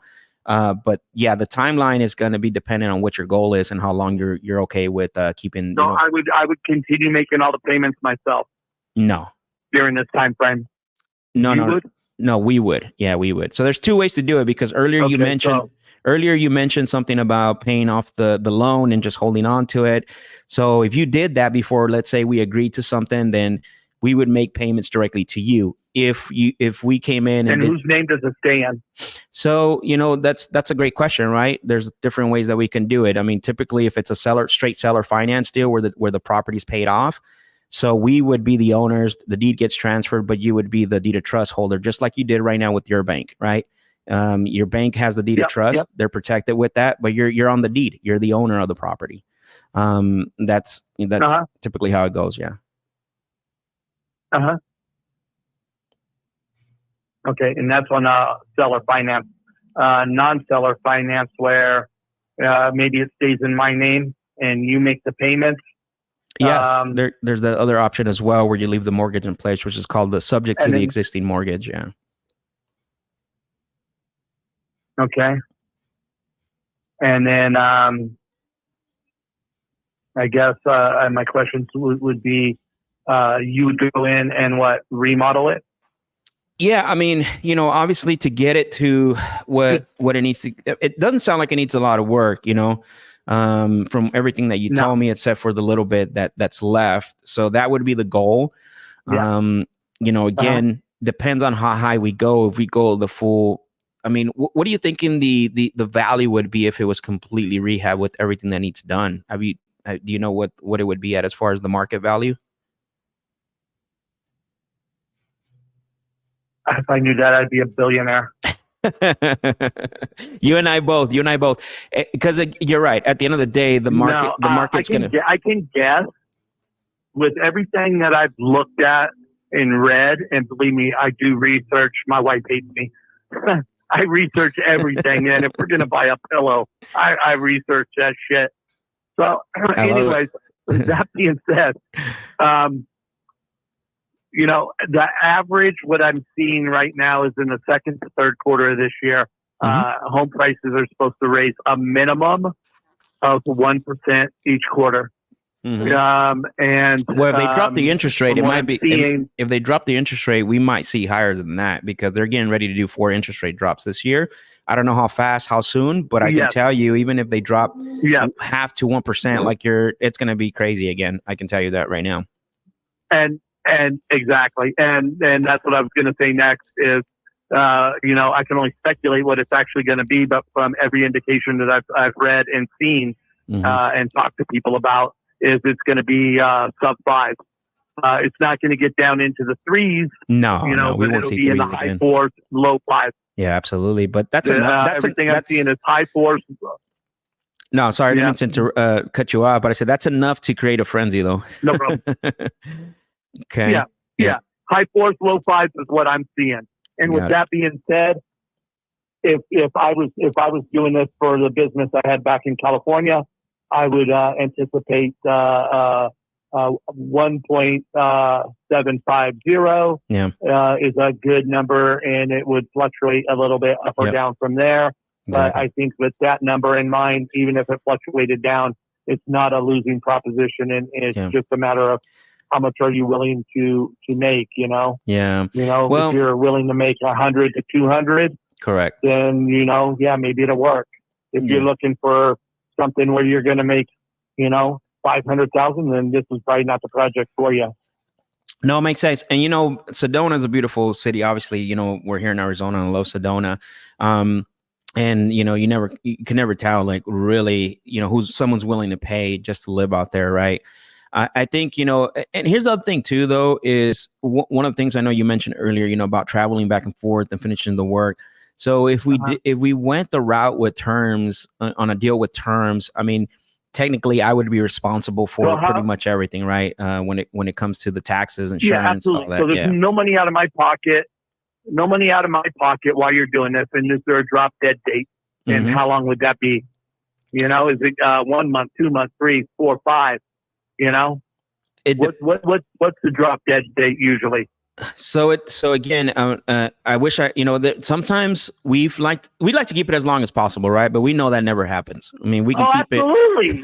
it. We can keep it and I'm just being straight front. This is why I always ask sellers is like, so what are you doing in 5 years? What are you doing in 10 years? Do you want to, you know what I mean? That's always very subjective question when it comes to that, because I would love to put something together and send it to you to look at based around 120 months, which is a 10-year, term. But you might say, no, Max, that's way too long. I would be somewhere between, that's exactly what I would say. Exactly. That's exactly what I say. I mean, Max, I'll be completely honest with you. I'd consider 1 year, but I don't even know if I want to go that long either. You know what I'm saying? Yeah, no, I get you. It would all depend on terms and fees and price. No, I get it. Come at me with a great price, no fees, and I mean, I'll be honest. I had one guy that offered me around 1.5. He said he would pay off the mortgage and put it in his name with us on second for the remaining amount, and then he'd go in and redo the bath and the shower, and he allotted $60,000 to do so. Okay. And I was all okay with that. And then he said to me, and we would relist it at 1.75. I'm like, I'm still good. That's in my numbers that I already said. But he lost me when he said, and then when it sold, you would be on the hook for, out of that price, all out of the 1.75. First thing that would come back is the money that we paid off, the money, the 60,000 we put into it, 5% of the selling price, closing costs, and 1% of the selling price for every month that was on the market until it sold. Okay. And then you would get paid the rest of your money, and we would split anything else if any. And I was like, nah, dude, because you put everything in your favor, 0 in my favor, and I'm the only one taking a risk. Right. And it's like, it's not I have to sell it thing. It's I want to sell it thing. Correct. So that I just told them, nah, man, that's an unreasonable term. So that just letting you know where I'm at there. I mean, if you were to come to me and say, hey, I'll give you 1.6 and you keep it in your name and we'll have a separate contract or whatever, for everything else. And, what we'll do is we'll go in there. I'll make all the payments. We'll go in, we'll do the bathroom, put it back on the market. And in 8 months from now, if it isn't sold, we'll pay you the difference or pay you the 1.6. And, you pay your fees or whatever we pay. Okay. And, we'll keep doing it. Got it. If you wanted to do something like that, I mean, I would be all for that. But, I don't like this 5% of the selling price and we split this. Plus you got to pay 1% of the sell price. It's, the guy was double dipping and I don't like that, So, I mean, make it makes simple sense. terms. Yeah, no, Even if you Yeah. Go ahead. I'm sorry.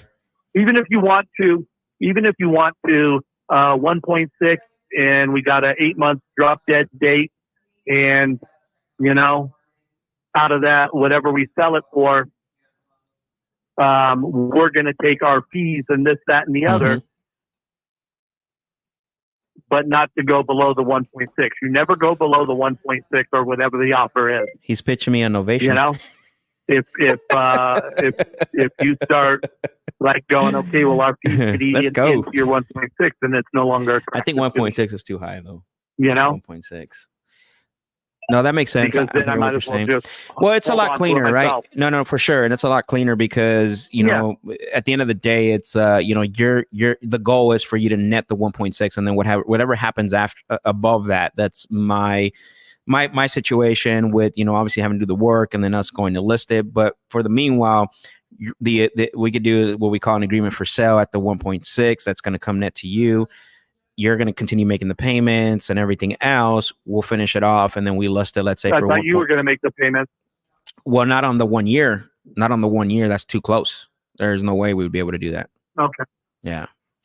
Not on the 1 year. So we would make the payments on a shorter term. Correct. Yep. But there's still that drop dead date where whatever you offer us is that drop dead date. If you haven't repaired it and you haven't sold it, then at that drop dead, you're still on the hook and you have to pay us off. Sure. I mean, there's something that definitely will work. So let me do this. Because obviously I definitely want to do a little bit more homework and research on this because, obviously at the 1.6, it puts it on the tail end of, what potentially could be worth. Again, the market's going to be with the market. You, Steve, and I, you and I both understand that. Yeah, we're not clairvoyant. Exactly. And so, but I love that you're open to at least structure something, in regards to, doing a deal, which is great. You understand the business. And, if we can even get something like that done, I want to make sure that, it's a win for you and also a win for us as well at the end of the day. Okay. Yeah. Now let's talk about something else real quick. Yep. So in dealing with you, if we came to an agreement on a price, now when you either the drop dead date hits and you have to pay it off, or you sell it to somebody else. I know if you sell it to somebody else, of course, at a higher price, commissions and fees would all come out of that.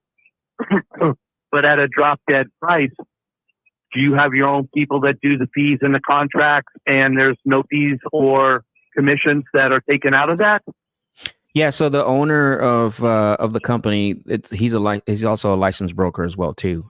We're very familiar with this. Okay. I mean, if you look us up, is he licensed in Arizona? Oh yeah, 100%. Yeah, we do we do a lot of new builds too. If you look up Green Elephant Development, you'll see the projects that we're doing and stuff. So just Google that Green Elephant Development, and so we're familiar, and we don't have to worry about the listings and all that. So for sure. Okay. Mm-hmm. All right. So here's the thing. If we're not paying fees at the end of the day and we're not paying commissions, then, we would take a little bit lower price to show that. Okay. Got it. I mean, I would like, my goal is obviously to break even, and not lose. But if I lose a little bit, I lose a little bit, Max. Okay. Sure. I'm not unreasonable. All I'm asking for is for you not to be unreasonable either, to do your homework and see, if you could get in, 10 months, a year from now, a price that works for you. If you do what you do and it works for you, then you're reasonable in what you offer, Of course. And the terms that go along with that. Okay. I'm not looking for you to get rich, and I'm not looking for me to not lose. Yeah. I'm hoping to meet somebody in the middle. You can make money, and I cannot lose as much. Yeah, no, absolutely. The bottom line. And that's always the goal as well, too, right? Make it a win-win for everyone. But let me, like absolutely. I said, I want to do some research. I want to call you back on it and just give you more of an idea where we're at, and if it's something we want to try to structure with you, we're definitely, we can move forward. And if it doesn't, then, we would definitely, let you know as well. Okay. Absolutely. Give me a call anytime. All right, Steve. Appreciate you. Thank you for your time. Appreciate the info. Thanks. You as well. Yeah. Bye. All right, man. Thank you. Hoo-wee. Who wants to sell it super bad? He's selling me on the deal. Like he went from listing to cash to novation to 12-month term. And then they could come off that some more Mm-hmm. if there was no commissions and other things like that. But what I see, and Sedona is not my primary market. Sure. I'm a license agent here, but Sedona is a kind of a market in itself. And what I have noticed just looking at the most recent 6-month sales in the immediate area is there's a huge break up to 1.3 million, tons and tons of sales, and then it hopped Falls all off. the way to 2 million. Oh, wow. Okay. So the things in between are, Got and it. so I was like, So I think what separates them, again, if I can remember correctly, because views, well, I mean, what's location, right? Right. Is views, I think, is what really, right. what kind of makes that big jump. So, yeah. Yeah. On his side of the road, most of them are the 1.3. On the lower And lower on the end. other Okay. side of the street, most of them, but it might be it's kind of like Fountain Hills here. Yeah. You would just have to get up there and see what that view looks like. Yep.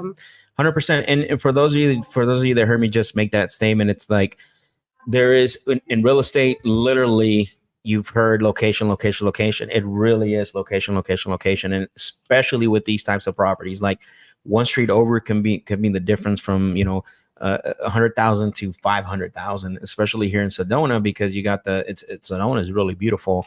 But if he's on the lower end spectrum, I honestly think it's way too high. However, that doesn't mean we can't structure an offer for him, right? And so if you can't, if he doesn't want to go lower than 1.6, which he said he would, if he didn't have to pay any fees out of pocket, which kind of puts it as almost like an ovation, right? So even if he was willing to do 1.4 and a half and wait the 12 months, because we would have to really see what is the actual maximum ARV on this, right? Are we at the 1.3? Then it's not a deal. Or can we reach 1.8 or 1.9, right? We don't know. And I think he still needs work. He still needs like two bathrooms and a master bath. Exactly. And I would suppose I was allotting more money for the master bath than he did. Yeah, of course. Yeah, they're always going to say it's the what is it called? They're going to say the least possible for sure. So, yep. Let's take a look here. So that was a good call. I mean, obviously, you have to learn when to pivot. So a quick reference on that call is you have to learn when to pivot. You have to know when to deviate from what your plan is, but that's just comes from experience, right? Understanding your prospect on the other line and going a different way than just sticking to the actual process. We still stuck to the process because, obviously we still have position. He almost wanted to convince me to buy the property. He gave you a lot of info. He told you he's got a 770 loan at 3.8. All by himself. Like usually people say, "Why are you asking me that? That's not your business." So I like the seller, and from the perspective of he's been very straightforward so far. Yeah, for sure. All right, so I'm gonna come on here, and I think can you add these notes to that? I'm gonna be right back. I have to rinse the bathroom real quick. And then I'm going to answer some of the comments that we're getting on this deal. Let me put some of these notes in for him.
Brooke did it. Brooke, you already put these notes in.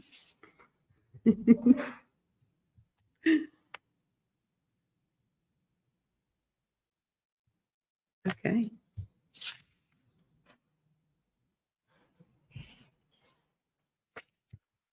The only other thing I noticed is that it had a 6-month minimum short-term rental. Yeah.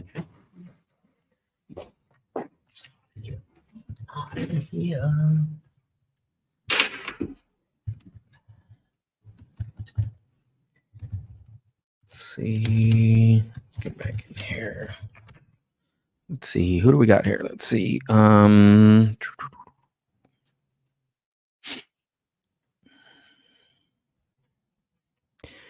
like he turned the tables. Amazing call. His attitude somewhat changed and opened up to the conversation. Great call.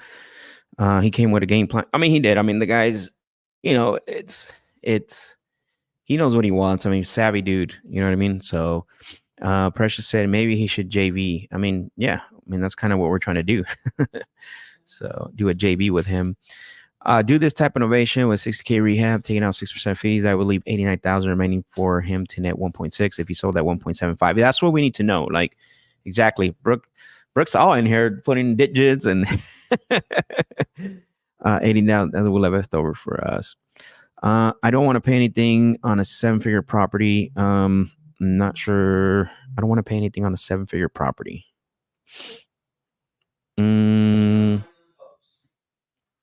What does he mean by that?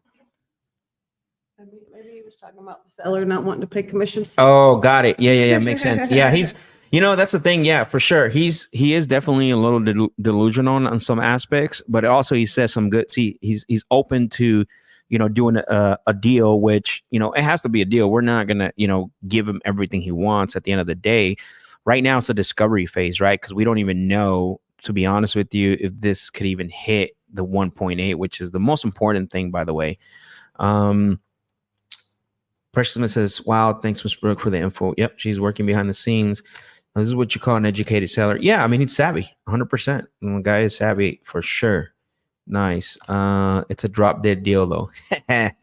Yeah, it's he's again, like I said, being very transparent, a little delusional, but he's willing to work. So Brooke says she added the notes. So she did. Yeah, man, she's working.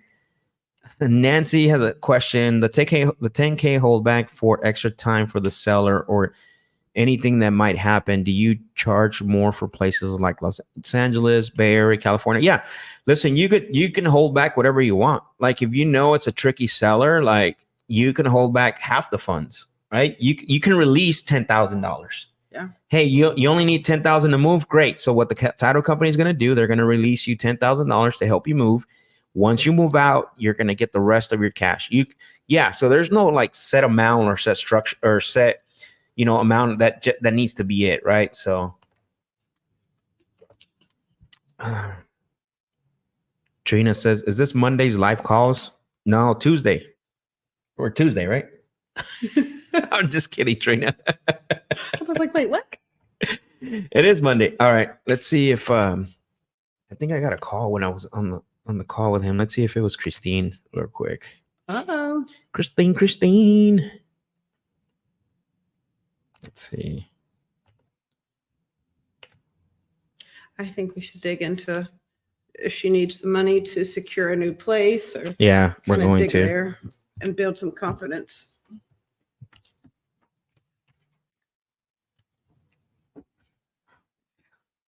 All right, let's see here. No.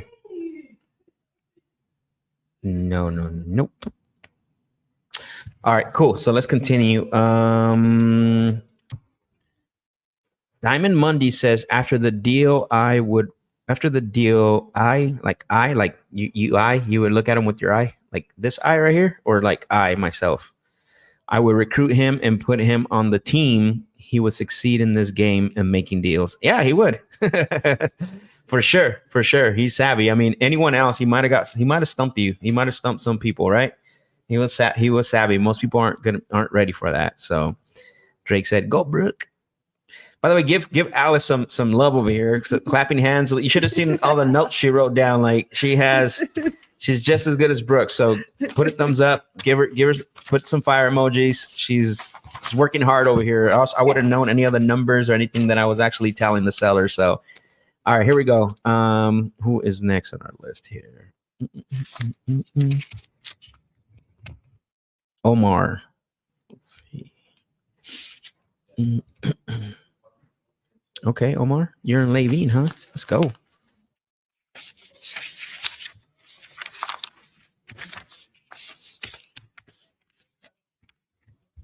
right, let's call Omar. He's a home light lead. So if you want to look him up through the home light campaign, yeah.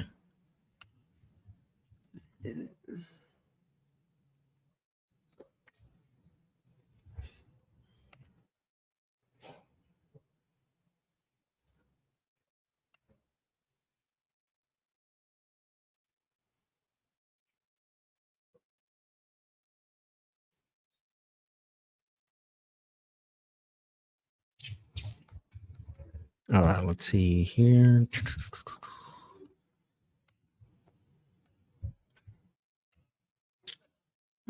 Jolene said, "Good job, Alice." Oh, thank you, Jolene.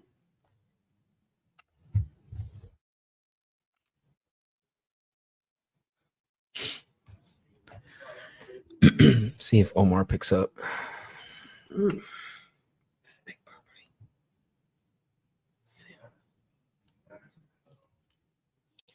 All right, here we go.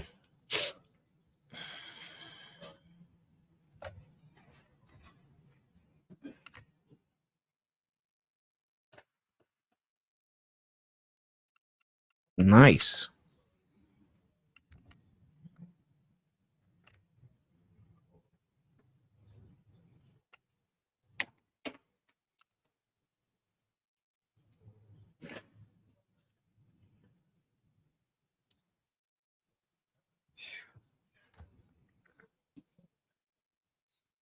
Oh, you know what? What the heck happened?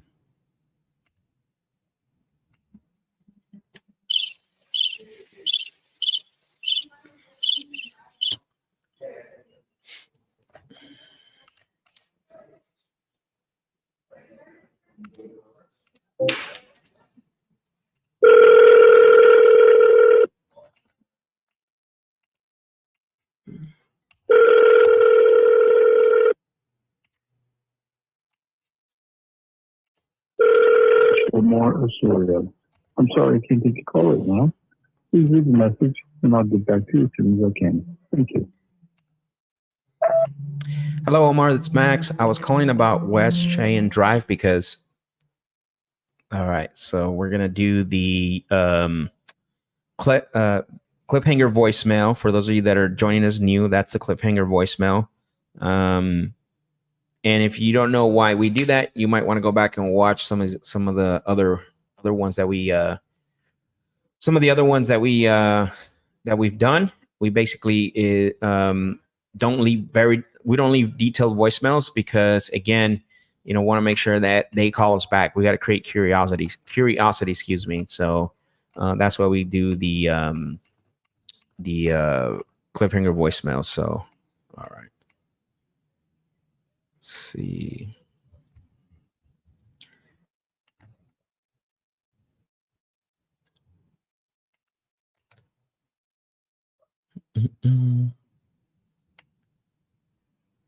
Yeah, so they didn't answer, Alice. I'm gonna go to the next one.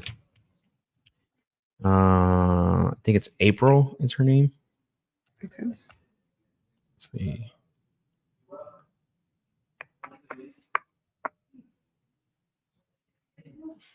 Let's take a look here.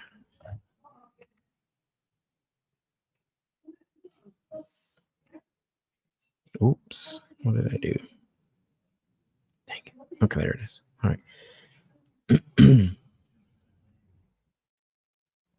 Property in North Carolina.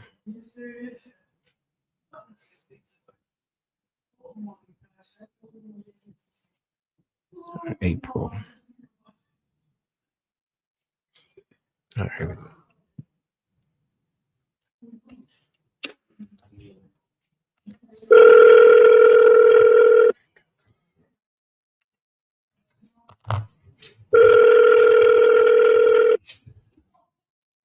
Automated voice messaging system. All right, no answer. Double tap.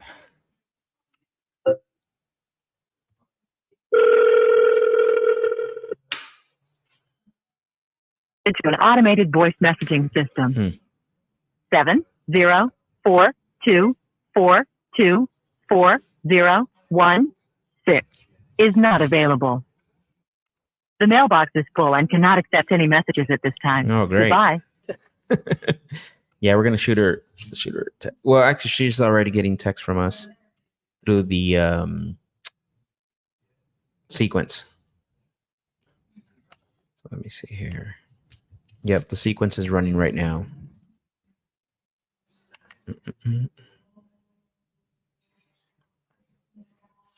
Jarvis.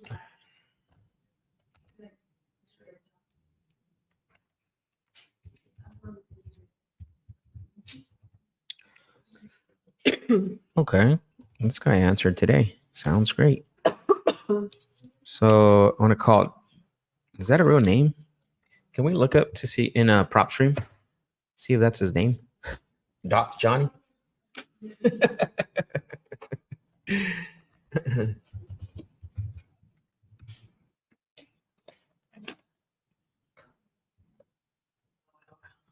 I doubt if that's his real name, honestly. Or maybe it is. Who knows?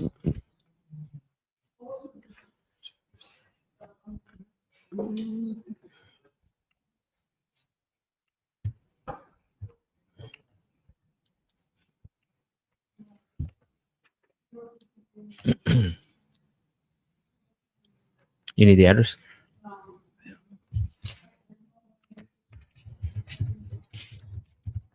We're looking up on PropStream to see if that's his real, if this is the seller's real name, because it sounds like he played in Tombstone. The name sounds a Tombstone name. Oh, did he? Let's see.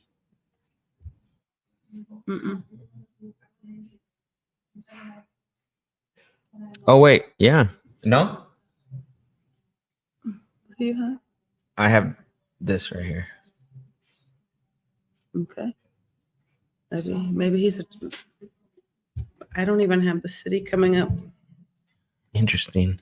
Sometimes you gotta. That's interesting that it's not coming up. It's.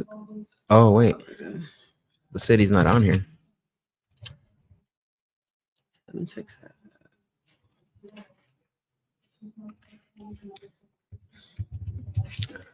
Let's call him up. I'm gonna call him because.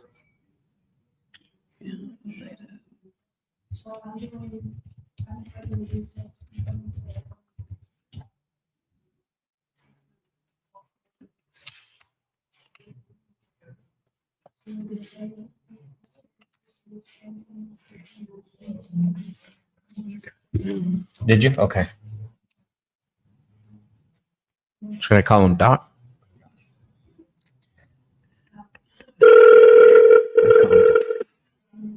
Hey, Doc. Back to the Future. What's up, Doc? Yeah, no kidding, huh?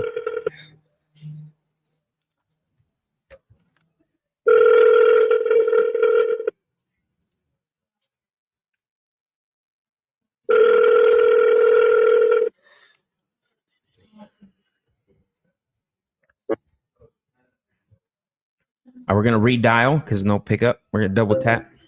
Remember, guys, double tap works. Double tap, double tap, double tap.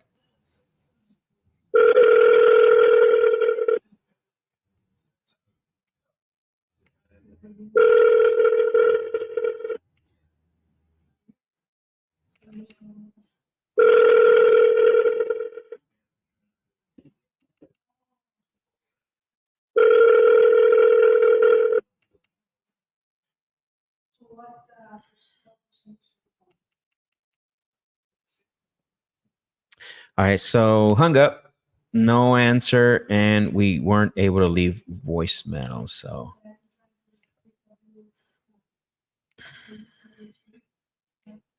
okay, let's see here.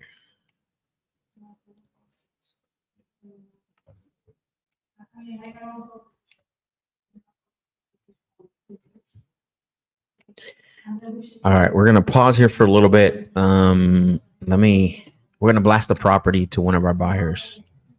This is a moment for you guys to ask questions. Anything so far, ask any questions. We're 2 hours in now. I'm gonna pause real quick. We got a property I want to blast on Investor Lift to one of our buyers.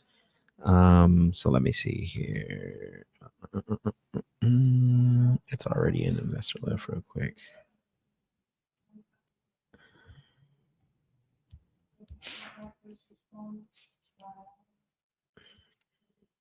I think the template's already done.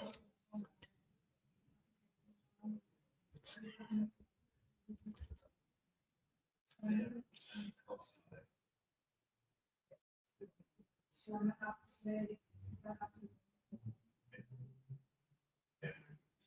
Okay. Accepting offers until put Thursday. I think this is one of Bryant's.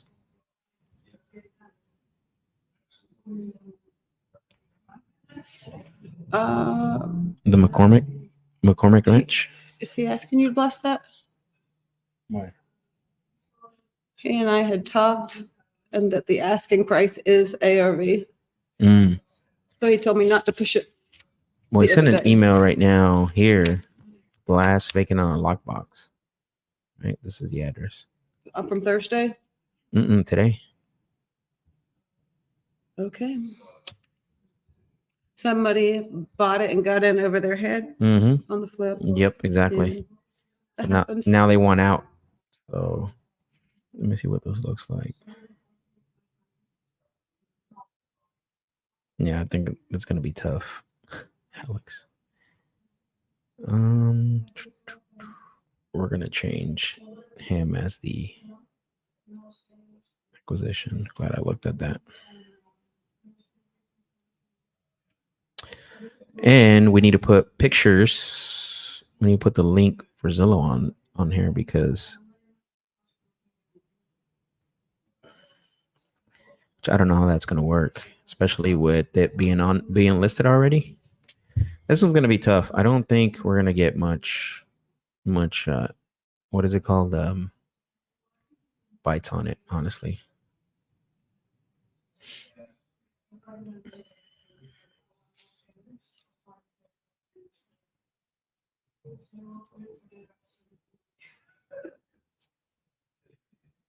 That was pictures prior to the little bit of. Yeah. Yep. So are we gonna save this? You want to see if there's any questions on here? That you want to answer, Alice? Or Sure. okay, cool. Are you logged into while I'm doing this?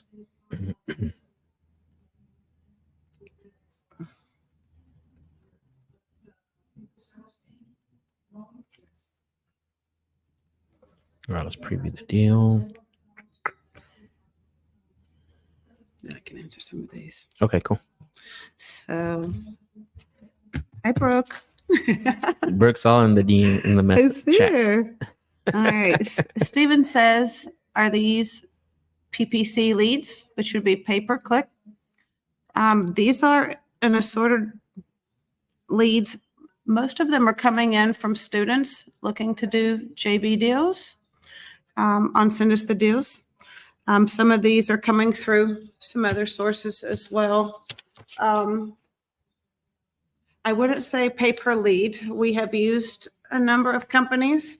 What we find is that when they sell those leads to multiple real estate investing companies, that the sellers get a little sideways with the number of calls they're getting.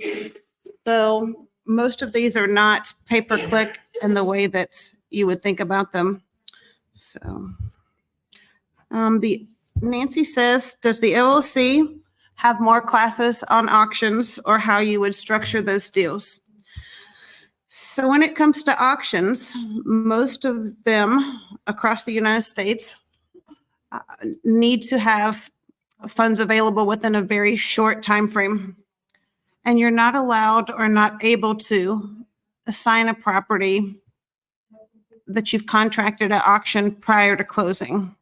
And so it would take a few more steps, possibly raising some private money to be able to do those deals. I think it's a great source of deals for hotels or fix and flippers, but not so much for just straight wholesale, because the financial component cannot be worked around and cannot be assigned out. So really, we want to catch those properties prior to foreclosure and see if we can either pay cash or maybe we can catch up the payments they're behind and still fix up the property and do a hotel or just a regular wholesale deal. But the other thing I love about auctions, because it is necessary to pay cash in a short period, that means that the cash buyers that you can meet at the auctions are going to be very valuable for you. So I would go as a wholesaler and chat it up and shake some hands, and they're legit buyers if they're at the auction, because there's not a way to just be a straight wholesaler and buying and selling contracts that are sold on the courthouse steps. So that's what I would do there. I might even wear a hat or a collared shirt or something to stand out a little bit. Start getting to know people. Yeah, exactly. Let's see what you guys got. Yep, Monday's live calls. Anyone else got any questions? Yeah, I'm almost done with this, so we can. Perfect. Nancy, what state are you in?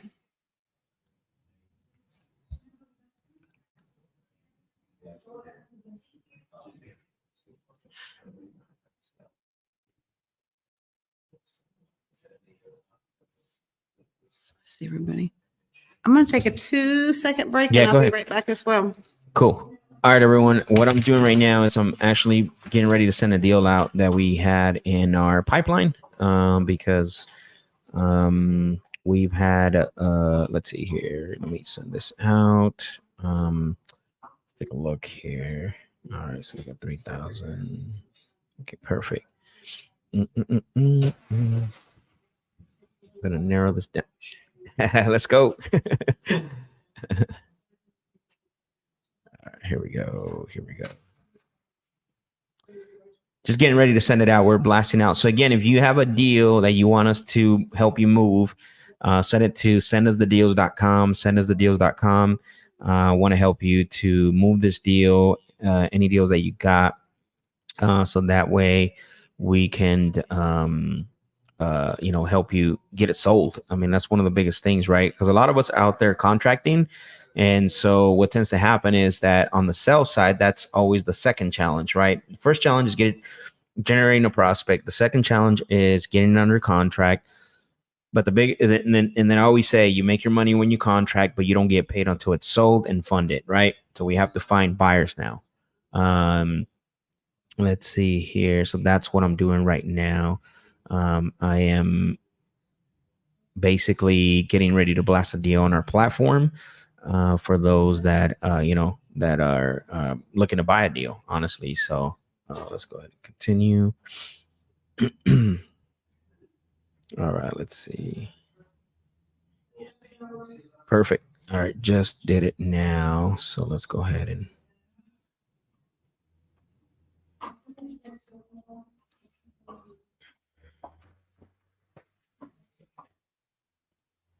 all right, I want to get back to calls now. Here we go.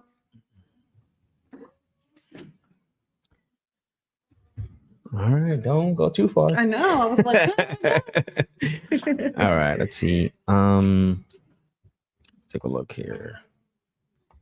As a newbie, if I like 5 markets, should I just start my backyard Dallas, or if it's easy to multitask all 5? As a newbie, I would not go 5 markets. As a newbie, I would try to work on getting my first deal in my backyard. If your backyard is not somewhere where you're in Dallas, so I wouldn't have a problem. You got Dallas and Fort Worth. That's a huge market. So I would focus on working both of those. Dallas, Fort Worth area. There's a lot of people there, Lalo, that I know. That could help you out. A lot of big players in there as well, just like in Phoenix. There's a lot of, I would start there. I would not try to go out, especially if you're a newbie, especially if you're just doing it, if you're just starting out. Got to make sure that you understand, that it's not easy. It's not easy. It's not easy or as sexy as most people talk about when it comes to, virtual wholesaling. Like, it's not as easy as you think, right? So if you're in a market where like Dallas, Fort Worth, I would start there. Absolutely. What's that? It's a good market. It's Yeah, one yeah. of the few markets that That's one of the markets that we have. Yep.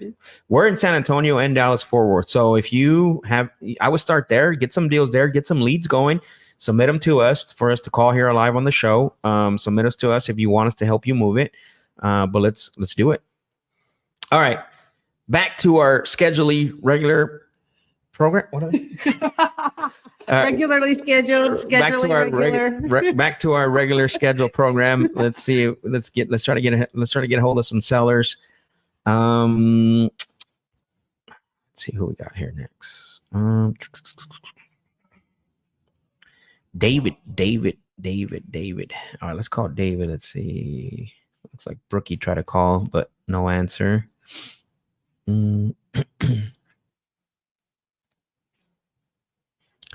Property in Atlanta, Georgia. Hot Atlanta. Yes, that's what I think. Hot Atlanta. Let's see.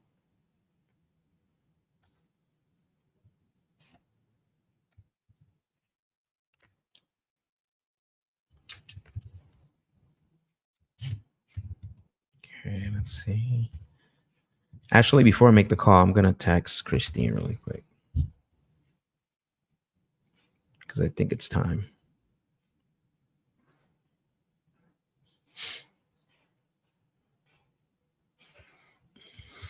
I'm going to text her.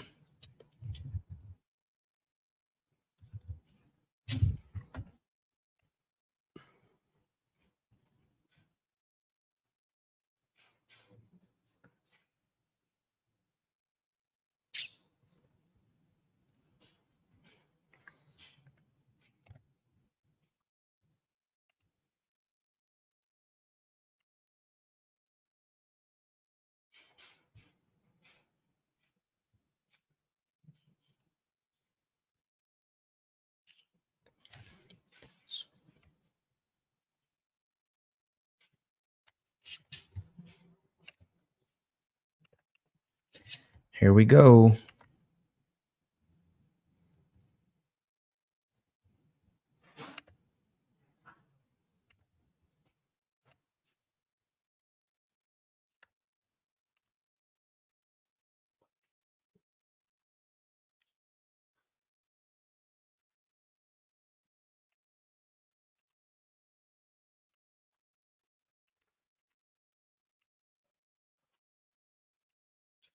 Okay.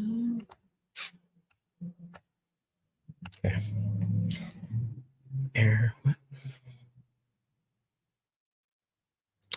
What's going on here?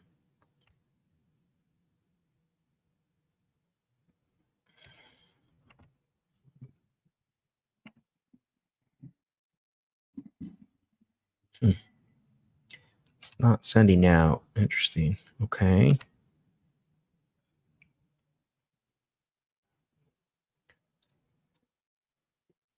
Error sending. That is interesting. So you know what?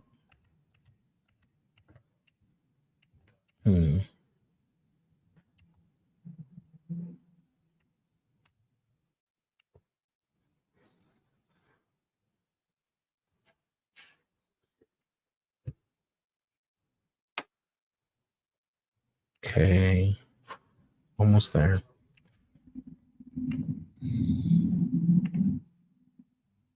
All right, let's send out. Finally.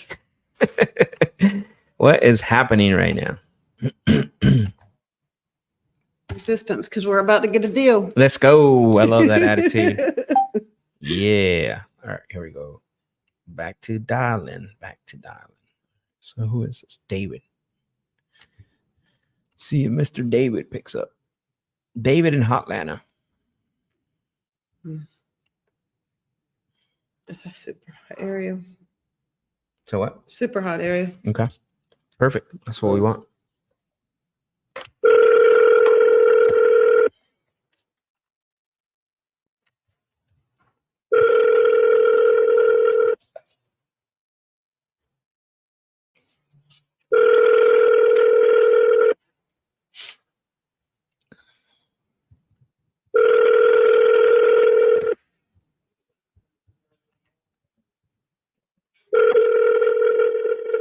The person you're trying to reach is not available. Come on, David. Come on, David. David. David.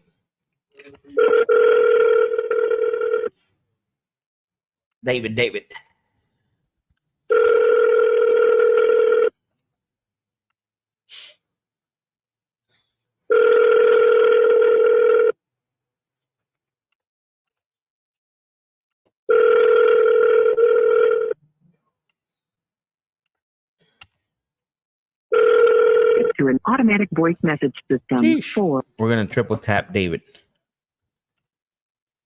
Triple tap him.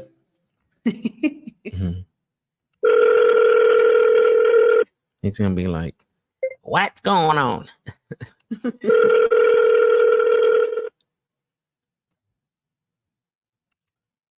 Hello. Hello, David. He hung up, but he answered. See? Oh, man. We got to call him back. Triple tap for the win.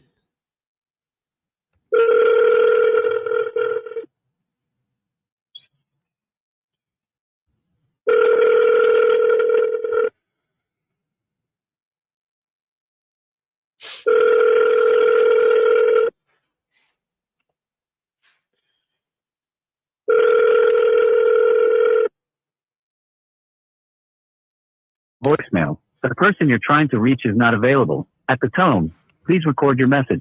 When you have finished recording, you may hang up. Hey, David, it's Max. I was calling about North Rock Springs because, boom. All right, so left voicemail. Let's go to the next one.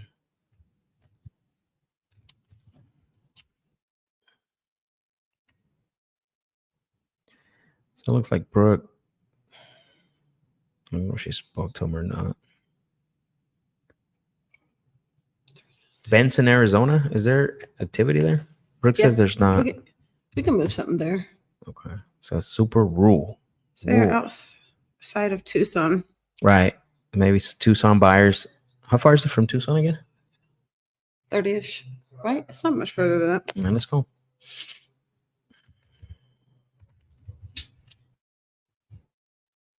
Heather Fuller.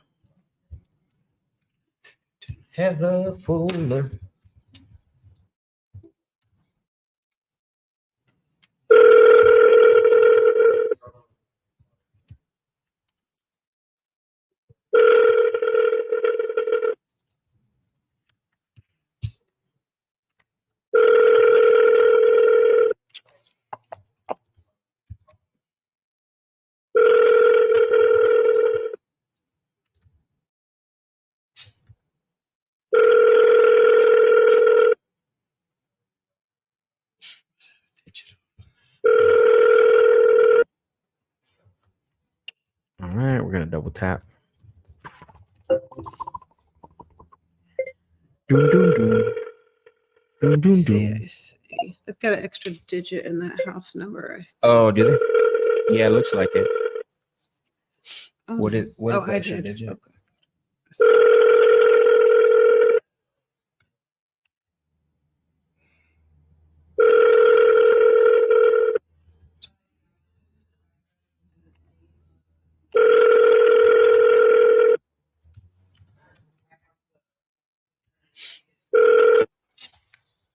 All right, so no answer, no voicemail. Doom, doom, doom, doom, doom, doom.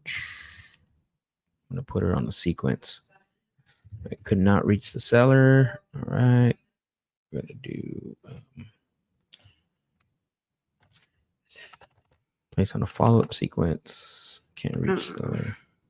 All right, here we go. Complete action. Perfect.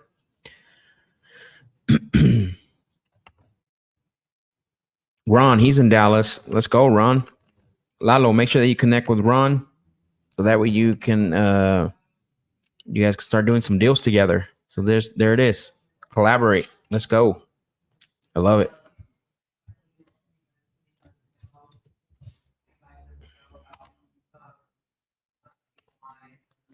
Trina, Nancy, me too. Laugh out loud. Abdul says you're too stiff, Alice. Does he? Sorry, I'm a thinker. I'm just kidding. He says, laugh out loud. People don't answer on 3 calls because they're motivated. It's because you're bothering them. Listen, if you want to have that mindset, you can. You know what I'm saying? That's what's going to stop you from really getting deals. Because while your mindset is I'm bothering these people, Max's mindset is no, I'm going after this deal. And then while you wait maybe 2 days to call them, I've called them 5 times already, and they're going to call me back because I'm being intense. You know what's crazy is never after, the hundreds and hundreds of deals that I've done, I've never had someone tell me like, hey, you're calling me too much. I've actually had people actually tell me the only reason why I went with you is because you kept blowing me up, right? You kept blowing me up. You kept following me up. You were the only one that did that. So, I mean, again, to each his own. I think, for me, it's like either you got to get on it. Sales is a slight edge while you sit around and wait because you think you're bothering them. You know what I mean? It's don't worry about it. Max will be right there to help you so I can call these leads. Drake, appreciate the fire emojis. Nancy says 3 calls. They think their house is on fire. Absolutely. Pick up the phone. RK said, what up, Alice? You know what RK is? I don't know, RK. Okay. Steven, appreciate the fire emojis. Let's go. All right. Let's go. Trina says, what do you think about Pittsburgh, Pennsylvania area, Ellis? Well, Pittsburgh, I think it's a market to do deals in. The market struggled a little over the last year. I just happened to have looked it up. It's down 7.7% year over year. Should people not do wholesaling because of that, though? No, it creates opportunity. Got it. Because somebody that purchased and that needs to sell in a short time frame, you'll still be able to set it up sub 2. Mm-hmm. But I like the Pittsburgh market. It's a large enough market that you're not going to run out of data. And I know a fantastic realtor there as well. If you get any innovations. Let's go. Get out there and get a deal, Trina. Let us know. Precious said, I fumble over my words when I finally get them on the phone. Oh, let's see. Why don't I? It's weird because I'm not getting that message. She says, Christine just responded. Let's see. Why don't I get the message? That's what I don't understand. Yeah, see? Not even here. So crazy. Oh. What happened?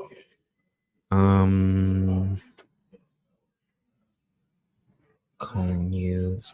What is this? Opportunities owned by Brooke. How do I? It's not ringing in my phone. See that?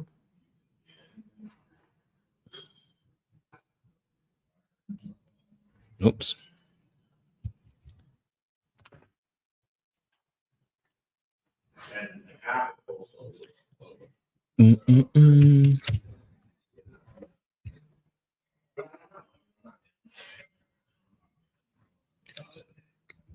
It's not now. It's not pulling up for me. Oh, there it goes. Okay, cool.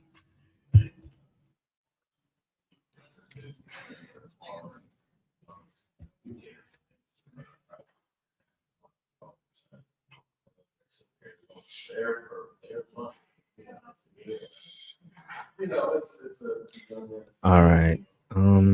Okay, she just asked a question. What happened? Brooke said it looks like we're dialing from her number. No. Oh, wait. We are. How did that switched? Oops, sorry, Brookie.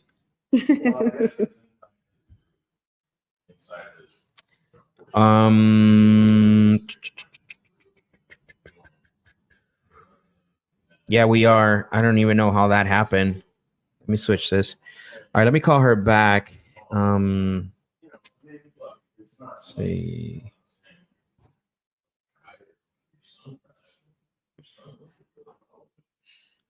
All right, let's take a look here. I don't know.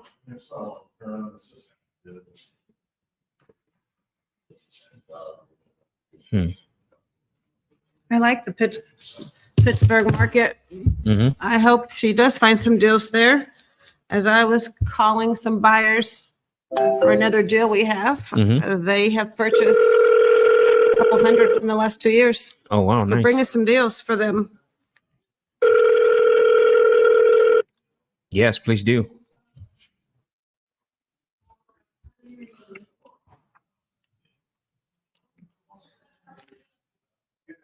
Yeah, go. Let me send her. Yeah, because she's asking. I can't see the agreement from before. Why? Because you didn't want to sign it. That agreement's null and void.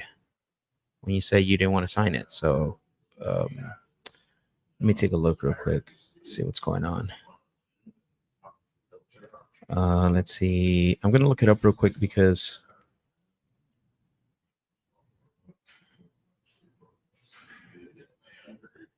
I think this is it right here.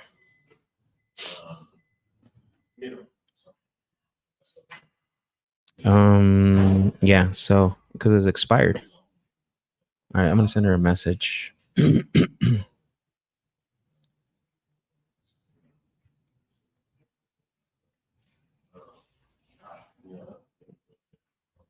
tried calling her, she didn't pick up.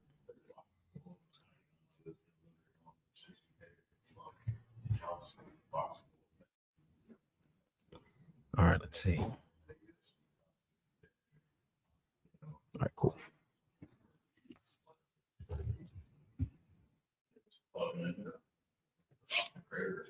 Mm-mm-mm.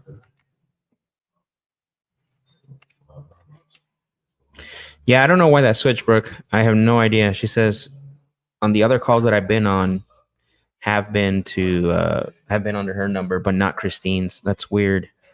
I'm not sure what's going on. Exciting things. Cartier, the Grant Cardone spamming method. I have absolutely no idea. I'm not a fan of Grant Cardone, so I wouldn't do anything he says to do. Not sure what she means by that, or Cardi means by that. Sorry. Do you know what that means? Is that Colin and Colin? I don't know. Yeah, I'm not sure either. Is it because we're calling multiple times? All right, let me get back to where we were.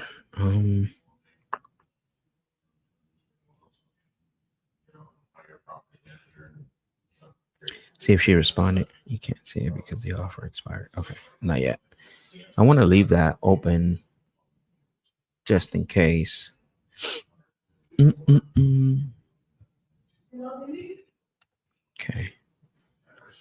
And then I'm going to go back to opportunities so we can start dialing.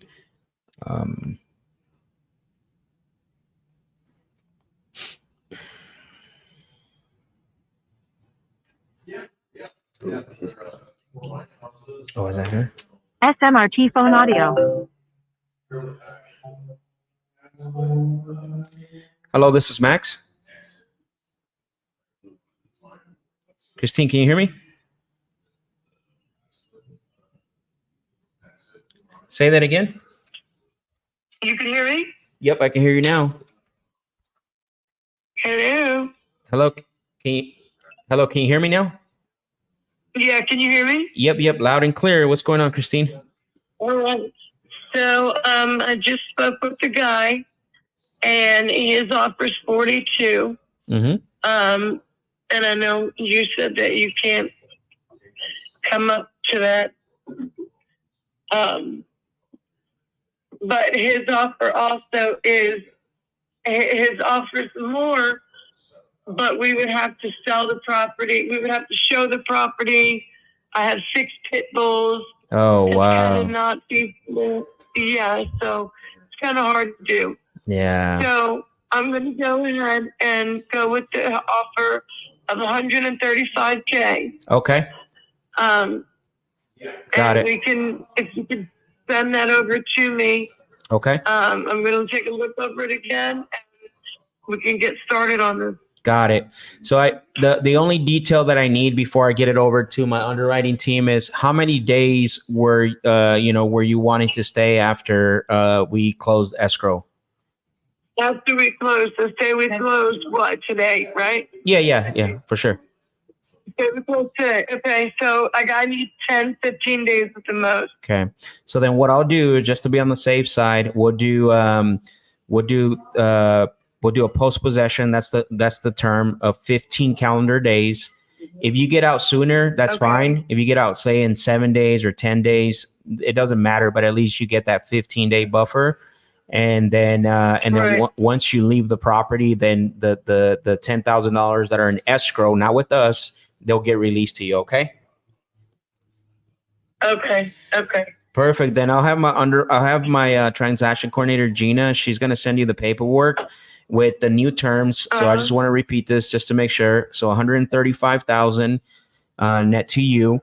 That's nothing out of pocket. Yeah. We're going to give you a 15-day, what's called a post possession, which means you stay after closing. We're going to hold back with the title company $10,000 that'll be released as soon as you move out. Okay. Okay. Yeah.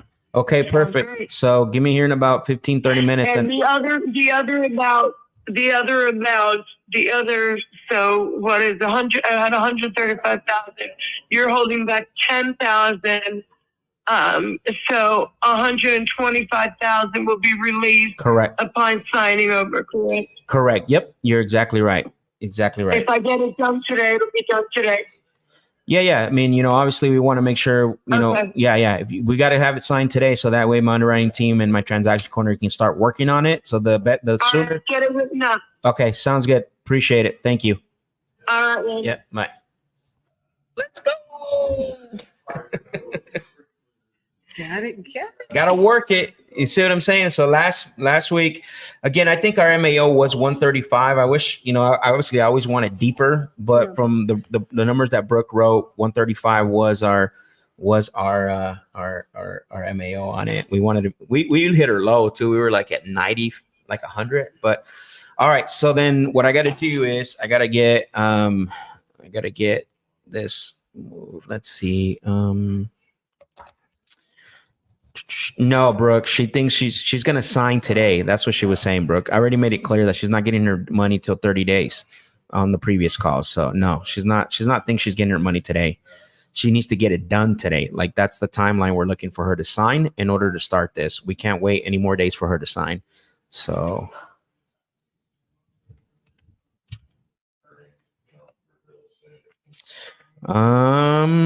so let me go into this here. It's a good thing you didn't panic and offer more than her other. Oh no, I offers. wasn't gonna offer more. Yeah, I was actually gonna end. So that's a great point that we need to talk about right now. Let me just move this over and get this over to Gina. Let me see. Gina, please. Yeah, that's a great point. Keep that. Remind me to talk about that here. Yeah, that's the natural thing to want to do is to Well, absolutely. try to match it or beat it, but sometimes there's not even another real person there. No, exactly. And I'm not sure I didn't feel that way about the call where he, with a different seller that said he had 1.45 on the table. Why He had not take it? Right, Yeah, take exactly. it yesterday because your monthly payments on your mortgage are going to eat up the little bit of difference in the 1.45 and the 1.4. Not to mention, you told me you sell it for 1.3. Exactly. So Sellers contradict, and I'm glad you're picking that up because sellers contradict themselves all the time, right? And you have to be able to pick up on that because that's fuel or bullets, if you want to call it that you want to use for when you are talking. I'm like, wait a minute, I'm confused. You got an offer for 1.45, but you're willing to take 1.3. Like, that doesn't make sense. Yeah, exactly. And for them, they just feel they're negotiating, or they're using it to negotiate. But Yeah, of they course. tell on themselves most of the exactly. time. Most of the time, if you talk long Isn't that enough. funny that people do that?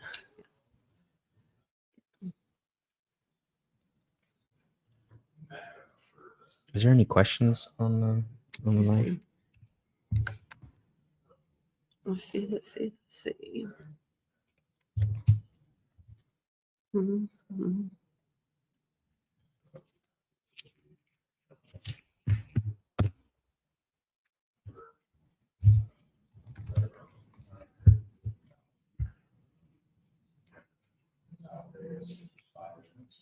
Let's see. Yeah, I thought she sounded like she thought she was getting money today too. No. So hopefully not. No, what I told her, so what she made an example of, okay, if I give my money today, I got 10 days. It was the example of the Oh, post she was possession. giving Yeah, the yeah. example. Be right back. Yeah, she was giving the example of the post possession. Mhm. Very cool. Let's see what I got.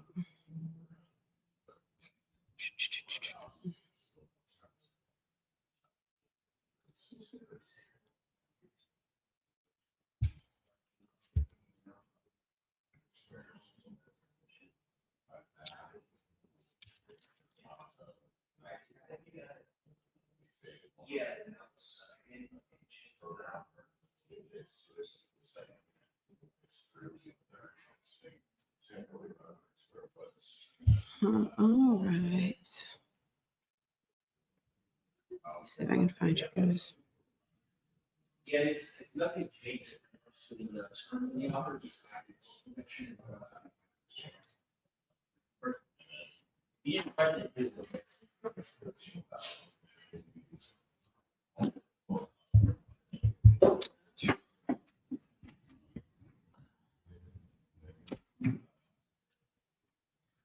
All right, here we go.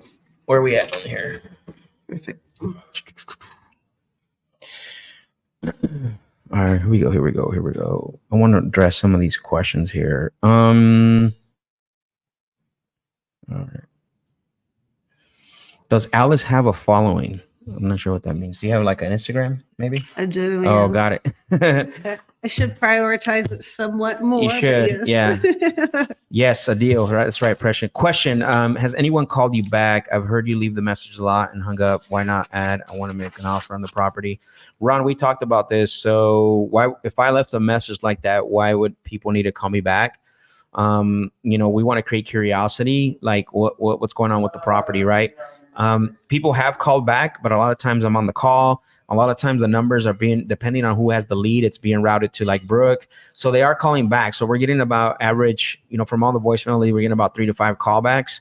I don't like to leave not even one detail why I'm calling, because the reason is if I leave a detail that says, hey, Alice, it's Max. I want to make an offer on your property. I want to make an offer cash as is. So call me back at, whatever, 480, whatever that is. So now the ball's in your court, right? You can decide when you're going to call Max back, compared to, hey, Alice, I'm calling you about 123 Main Street because click. Now your mind's like, wait, what happened? Hello? Yep. Is there a leak? Yeah, what's going on? Is there a leak? Exactly, right? Is there a leak? Is someone breaking into my house? Like, so we want to create that curiosity and have them call, right? So yeah.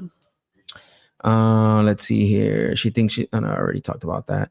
Do you guys ever work with agents? I'm guessing no, because you never mentioned them, which is amazing. No. So everything we do for the most part here on the live is direct to seller. We have a Rusty in our office who makes offers to agents. So we do have somebody that does work with agents. But I'm assuming, Lalo, you're asking that for a reason. So let's see, dollars and cents says, whoops, Max, way to go. Oh, Max, way to go. It took a week, but this is where you got to relentlessly be following up. Most people, again, you can't give up. Like, you have to be relentless. Don't wait around, right? Like, you got to follow up. You got to make sure that you stay in front of them. Like, hey, I'm here. Right. So keep calling until you get them. Exactly. Trina Gomax. Richard says persistent works. Congrats, Don Max. I appreciate it. Max on fire. Appreciate it. Sounds like she thinks she's getting the 130. I think we addressed that question as well. She was making the example of the what is it called? Post possession. Yep. Trina, Alice, would you please share the realtor in Pittsburgh, PA, please? I will. Okay, she will. Boom. Appreciate it. Shout out to Mentor Alice. Hi, Alice and Max. There is no earnest money needed on this deal. No, you always want to make sure that you put earnest money on all your contracts. Earnest money validates the contract. We do a promissory note, so which means that we don't deposit earnest till after the what is it called, the inspection period. But you have to have earnest money in all your agreements. I don't know. I've seen some people do it without it, but the problem is like there'll be title companies that will accept your buyer's earnest. Like there's title companies that'll do that. Yeah. But I would not lean into that too much. And here's why. If something was to happen where you submit a contract, you don't deposit the earnest money, your buyer does, right, on the second leg, and then they use it.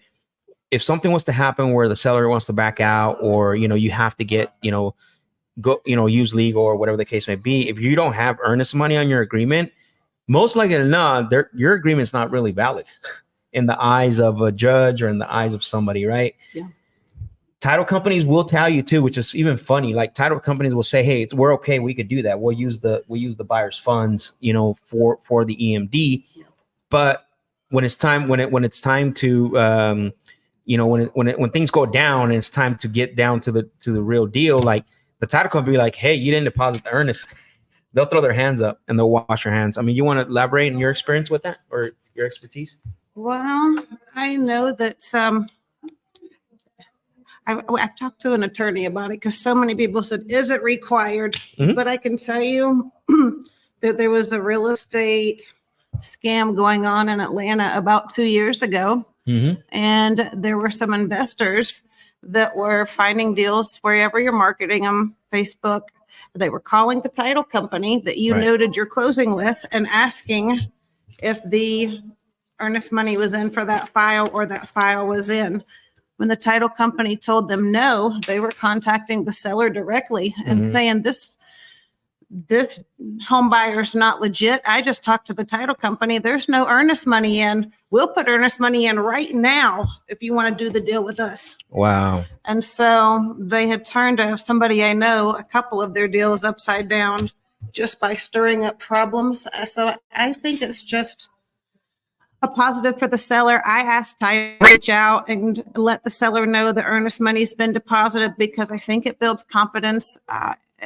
And sometimes they'll sign and they're still a little shaky and wondering if you're legit and going to close. But once the title company calls and says, "Hey, Mr. Seller, we received your file and some earnest money. Yep. We just wanted to touch base, let you know where your contact at XYZ Title." So I think definitely deposit the earnest money and then use it to your credibility and have title reach out to the seller and things like that. Yeah, absolutely. I love that. I love that advice. And I appreciate you for sharing that example because it does happen. Again, I'd rather be in a position where I do, even if it's $100, like I've done, $100 on EMD and it's still, that's enough. Right. So yeah, it's very important to make sure that you understand that. Let's see. Trina, share your email. I don't want to put her info up here without asking, but if you'll give me your email, I'll send it over to you. Yeah. Cool. How do you share that info? Okay, perfect. Yeah, you just answered that one, I think. All right, who do we have next? So while we're working on that agreement to send out, I mostly called all these new ones here. Let's see.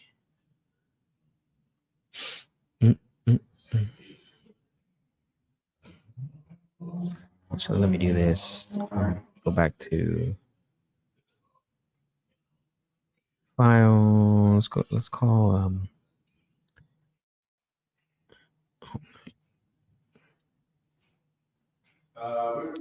I'm gonna see if we have any that are not contacted. Nope. New leads. Nope. Okay. in follow-up sequence. There we go. All right. So Omar, I think, was the one in Levine. We haven't been able to get a hold of him. April, I don't think I've called April. And oh yeah, I did actually. North Carolina, Texas, we called that one. David didn't answer. Benson, Arizona, we called that one. Durham, we haven't called that one yet. Hattie, let's call Hattie and Durham. I like North Carolina. North Carolina is one of my, I love that market. That's good.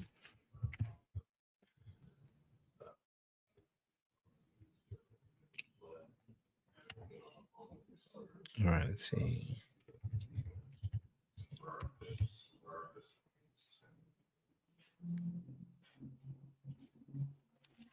All right, 919949.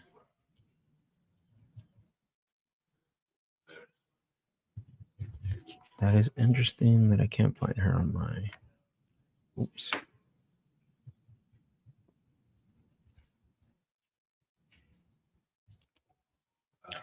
So I'm wondering, those people that quote unquote offered her 142.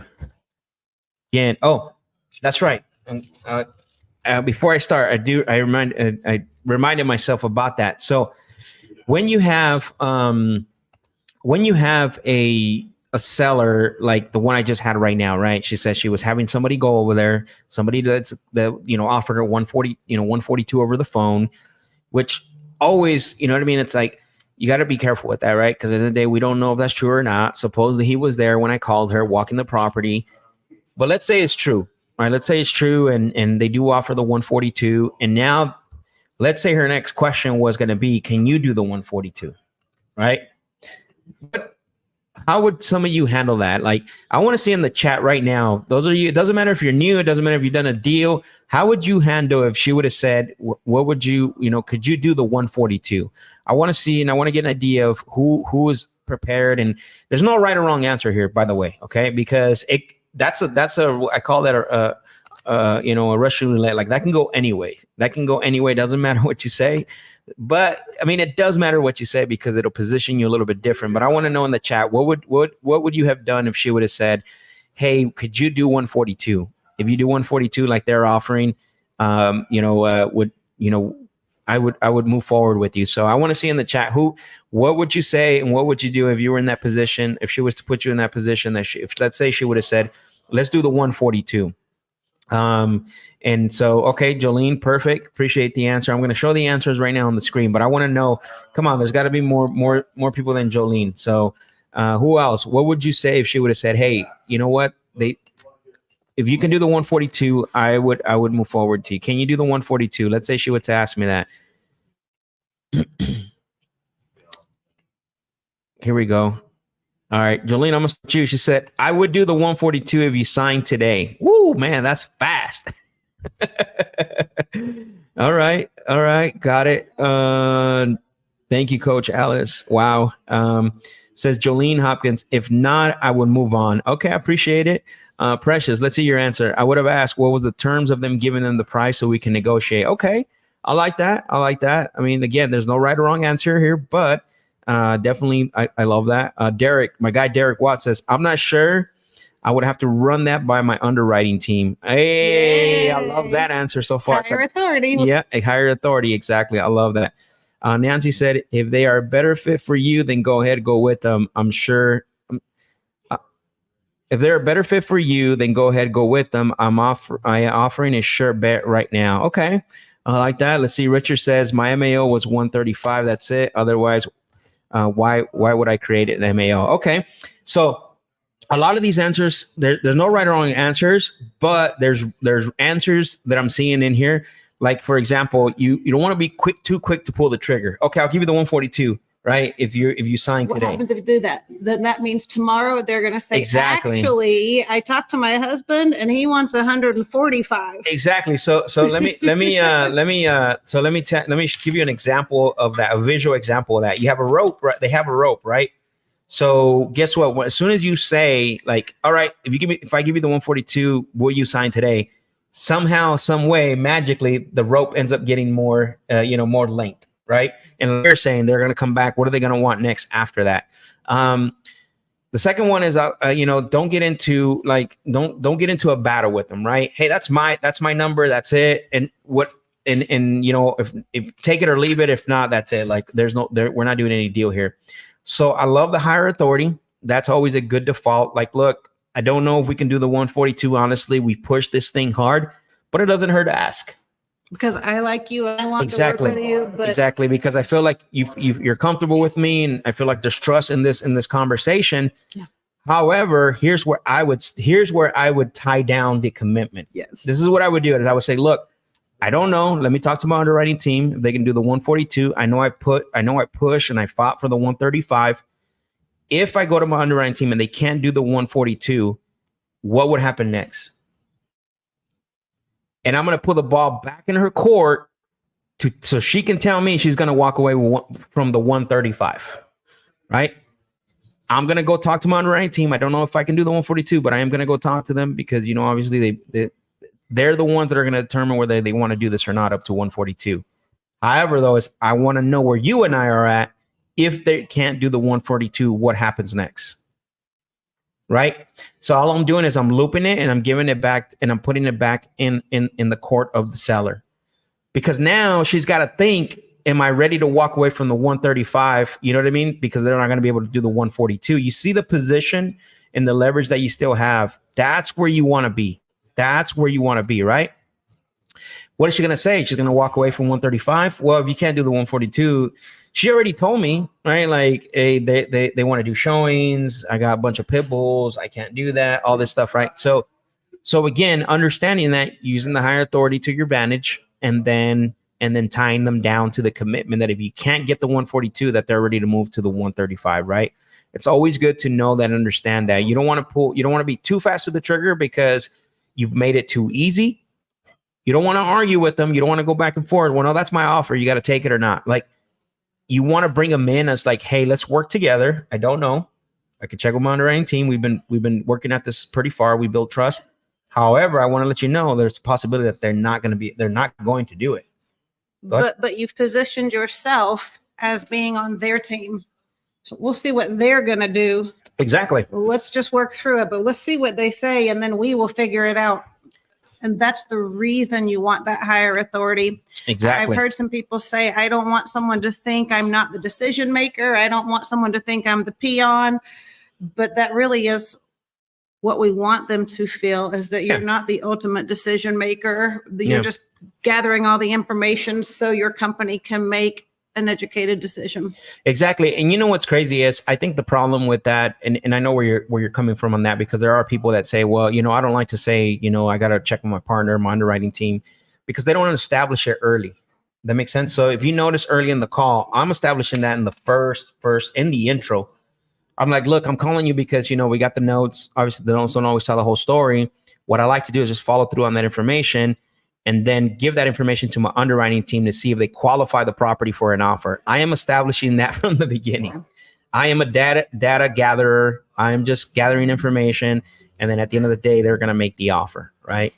And it's great. And I don't like using finance manager. I've never loved that, the finance department. Scary. It just sounds like a car salesman, right? Like how many, tell me, do you love going through the finance department at a car dealership? Exactly. Who wants to sit there for 4 hours? And that's the mental picture that you give them when you say, I got to talk to my finance department or my finance manager. But however, if they have a house that you're buying, if they have a property that you're buying, guess what? They understand underwriting. Why? Because they've been through underwriting already, right? It's a whole different ballgame. Underwriting is the one, it's the lender. It's the one that's, that's putting the deal together. They're going to say yes or no, you qualify or not. So that's why I like to use that, right? And I established that from the beginning. Just because, again, you want to make sure that you are putting yourself in a position where you can always default back. Like, I don't know. Right. Same thing we were saying is, I don't know if we can do that. That's going to be something that I could check with my underwriting team. And it also helps to really let them know and understand that you're willing to at least do something, right? To work on them. Yeah, to work with them. So great stuff. But yeah, I appreciate all your answers. I mean, like I said, we're all learning here. Again, you want to make sure that you don't go giving too easy, and you want to make sure that you don't battle with them. You don't want to start throwing punches, especially at this stage of the game, right? The last thing you want to do, and I always say this, Alice, with in my training when it comes to building bonding rapport, you have to continuously be building rapport with your sellers through every phase of the sale. Most sales training and most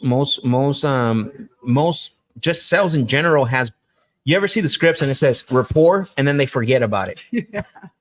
Right? You have to, building rapport is a continuous job for you. You have to understand that, because at any point given time, new information can be presented, or you can actually ruin the sale by presenting new information that the seller does not feel like they're comfortable with, right?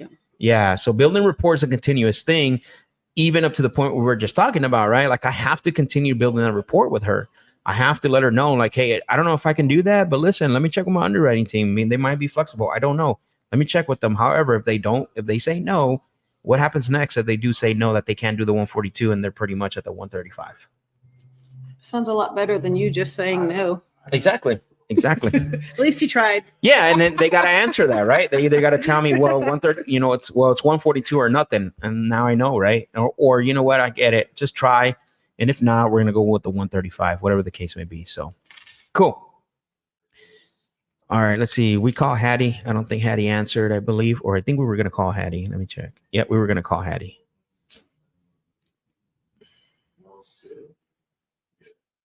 All right, let's call Hattie.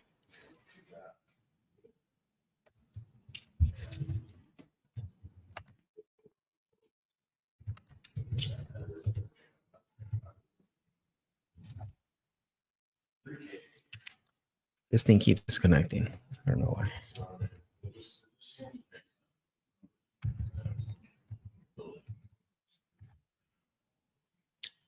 Let me check to make sure I want to call.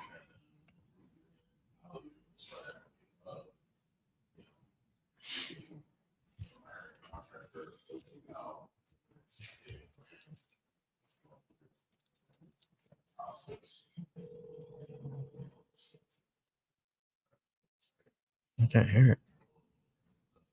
That means it's not connected. Let me see. It says connected. You see that? Mm-hmm.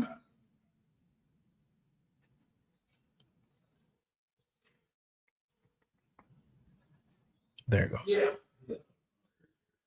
Oh, there it goes. Okay, cool. Perfect. So let's hang up. All right. Let's go back.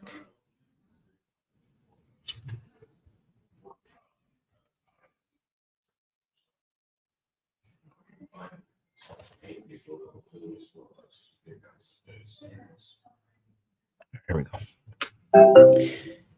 Hattie is a deal. We need a deal in Durham. Durham, if you're from the South.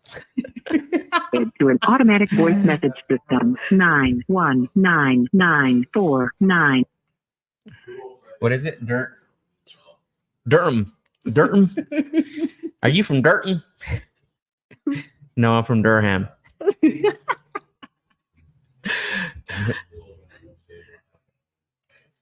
Durham.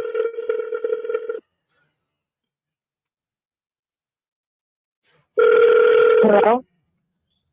Hello, Hattie. Who's calling? Hey, Hattie, my name is Max. I'm calling you because you had spoken to Homelight about potentially selling that property over at Marsh Court.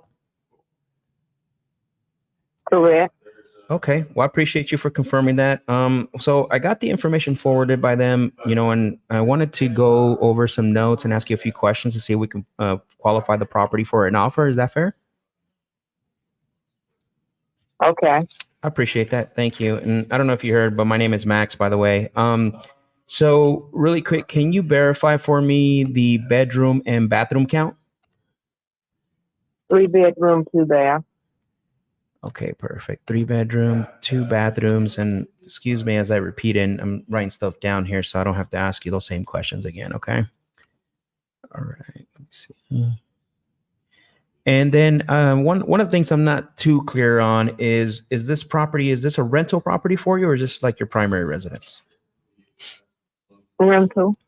Okay, perfect. Rental property. Okay. And in regards to the occupancy, is it vacant or occupied? Vacant. It's vacant. Okay. And then do you recall like how long it's been vacant, the property? About 3 months. 3 months. Okay, got it. All right. Perfect. Okay. Perfect. And then one of the questions I like to ask, just to make sure that I'm answering everybody's question, that need to be answered, is there anyone else that's going to have an input on the sale of the property when you decide to sell this? No, No. Okay. Just yourself. just myself. Okay. I appreciate that. And then out of curiosity, just ballpark, like how long have you owned this property? I bought that house in 1994. Okay. I 1990. believe it was. Yeah, 1994. 19 Got it. Okay. 1994. Wow. You've owned this thing for quite a while. Congratulations. What has you considering selling it after this long of a time? Excuse me? I said you've owned this. My husband died. My husband died at 56 years old and left me here by myself. Oh. And so I'm not going back in that house. I moved and left that house after he died. I've been gone almost about 4 or 5 years. I'm not going back in there. He had the nerve to die at 56 in me. And I just recently retired. Yeah. And so I'm not interested in doing anything hard, young man. I've been a registered nurse for 44 years. Mm-hmm. I worked throughout COVID. Okay. I'm not interested in sitting on any boards, committees, teachers. I got a bunch of alphabets behind my name. Yeah. But those degrees are up in the closet. That has nothing to do with what I'm doing these days. Got it. Okay. So I'm done.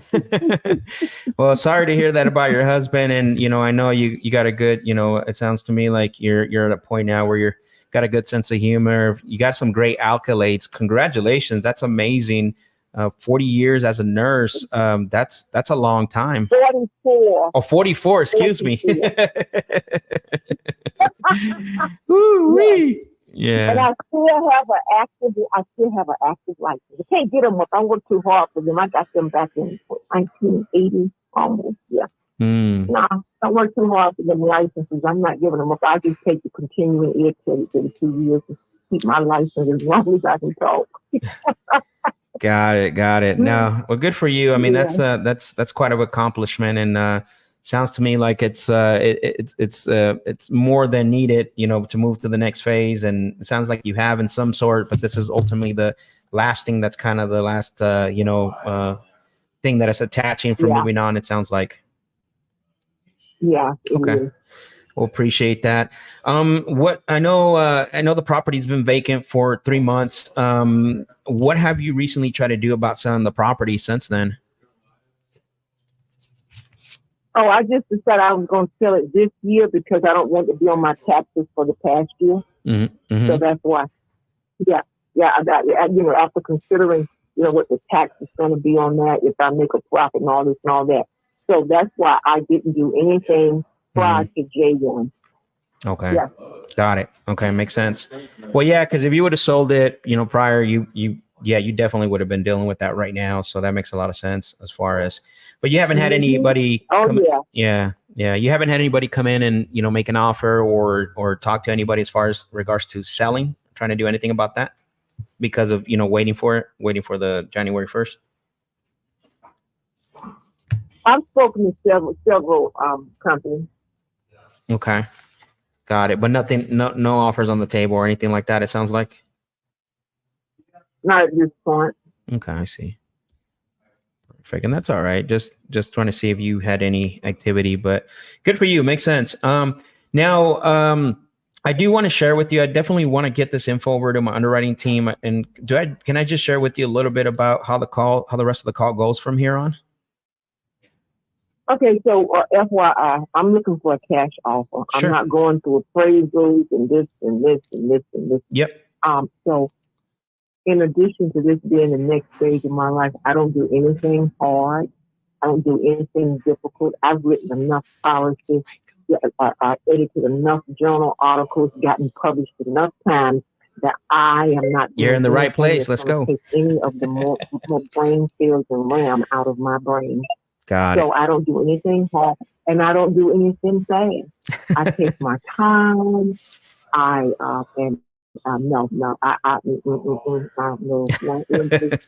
done. Makes sense. I think you and I are gonna get along really well, Hattie, if we decide to, this works for you as it does for us, because, at the end of the day, I think this business should be easy. I think it's people that make it difficult. We don't typically buy properties from everyone we talk to, but in order for me to find out if this is one where we could go and buy it, then, I do need to get just a little bit of information. But one of the things is what's great about this is we've had other sellers tell us similar things, not the same, right? Where they do want to go more the convenient route. And that's really what I'm hearing what I'm hearing from you right now is you want to go the convenient route. Yep, the convenient route. Got it. Okay, makes sense. So let me ask you a few questions, that way I can start having my underwriting team work on this. So if you were, because I know, obviously one question is, how soon do you feel comfortable selling if you did identify somebody you want to work with, you like the offer and everything they had to say? Soon as possible. Soon as possible? Yeah. I don't, I'm just done with it. I need to move on. Okay. So I know in the past when someone says soon as possible, are we talking 30, around 30 days, around 60 days? What does that mean, soon as possible? 30 days. Okay. Got it. Perfect. I appreciate that. And then one of the things I do want to ask you, can you, because the pictures that I have here online, they're not very, obviously they're cut. There's a lot of trees, which is great. Can you walk, as far as what you can remember, what the property looks like? Can you just tell me a little bit about the property, walking from the outside in and what it has and things like that, just so I can get a little bit familiar with the condition? When you walk in, it's we call a great room. Mm-hmm. And it's open. It opens huge. Open. I guess I just call it it's an open floor plan because when you walk in, there's a coat closet right there, and the stairs going upstairs to the two dormers are right there on the left. If you walk in, it's a great room, and there's open. It's really open, going straight into a country kitchen. Okay. And then to the left is the kitchen. And unfortunately, there's a bathroom over there too. And it's just the first floor master is over there also to the left. Okay. So the master's on the first floor. And also when you walk in, if you look to the right there's a little room to the right there. I don't know what they thought. I mean, we used it as a den, sort of a family room den. And then it became an office, and I was working from home sometimes when but yeah, that's what we use, that room to that little room to the right. Used it mainly as a den. We had a huge TV in there and all of it. That house was the gathering house for the kids and neighborhood. Got it. And okay. So there's a deck out back, and upstairs there's two dormers, right and left, and there's a bathroom in between the two dormers. It's sort of a little landing in between the two of them. And that's it. Okay. Got it. Okay. Sounds like a really good layout, which is always a good thing for a property, especially when, either you're trying to rehab it or doing the repairs. So, I know the tenants have not, they moved out 3 months ago, but how long were the tenants in there, before that? About 4 years. Oh, okay. Wow. So that's a long time. They must have been great tenants, it sounds like. They're okay. Well, I say great. I didn't say perfect. I mean, for them to stay, 4 years. So then, since they were there, obviously for 4 years, when it comes to the paint and the flooring, did that ever get updated at all? No, I'm not interested in putting any money into that place. Perfect. It's as is. Take it or leave it.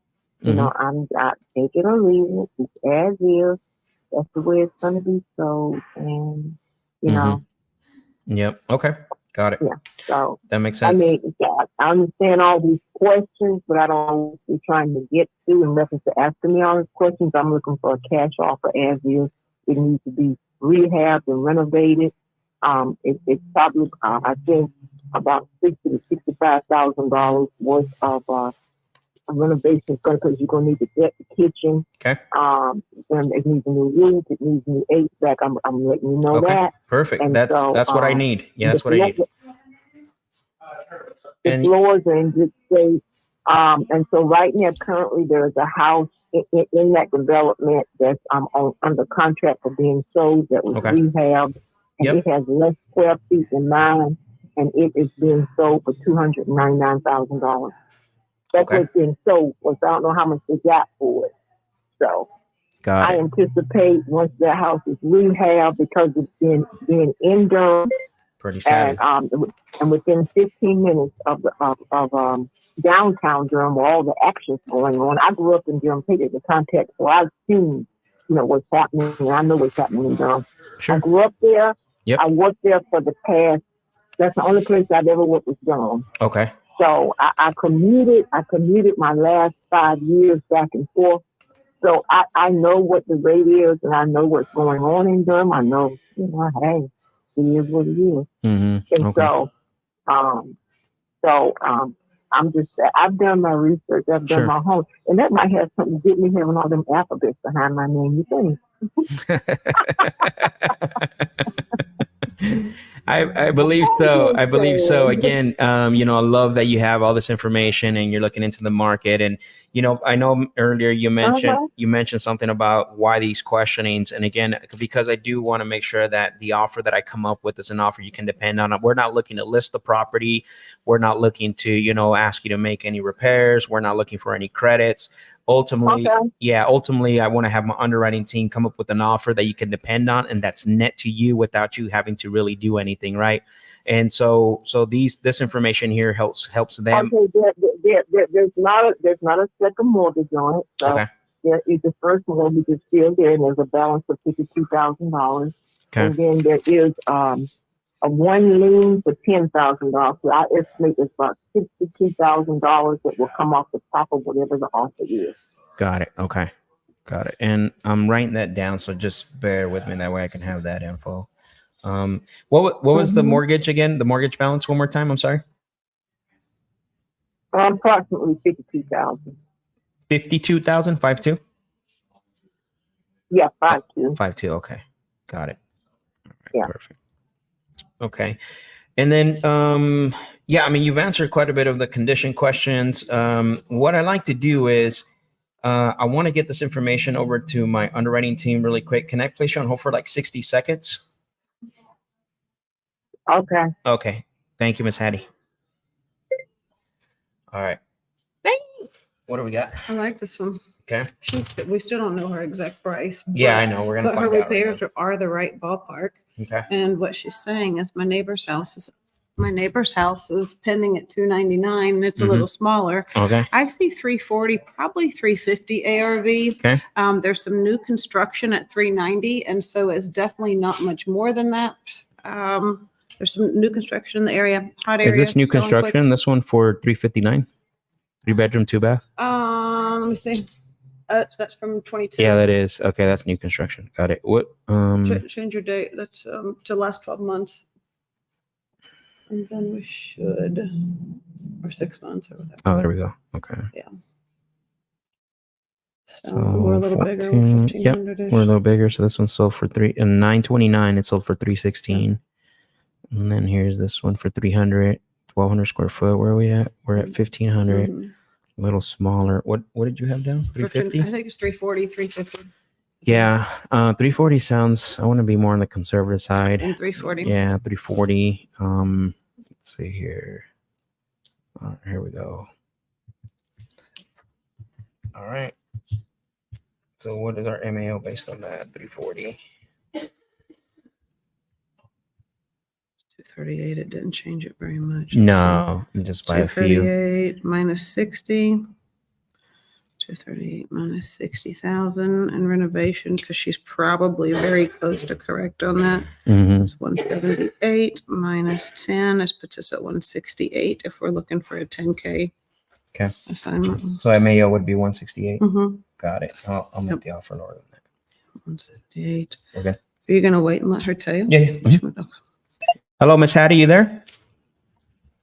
I am. Okay, I apologize for the wait. I knew I said 60 seconds, but they were asking me a lot of questions, and obviously all the information you gave me is going to greatly help for them to for them to be able to come up with an offer.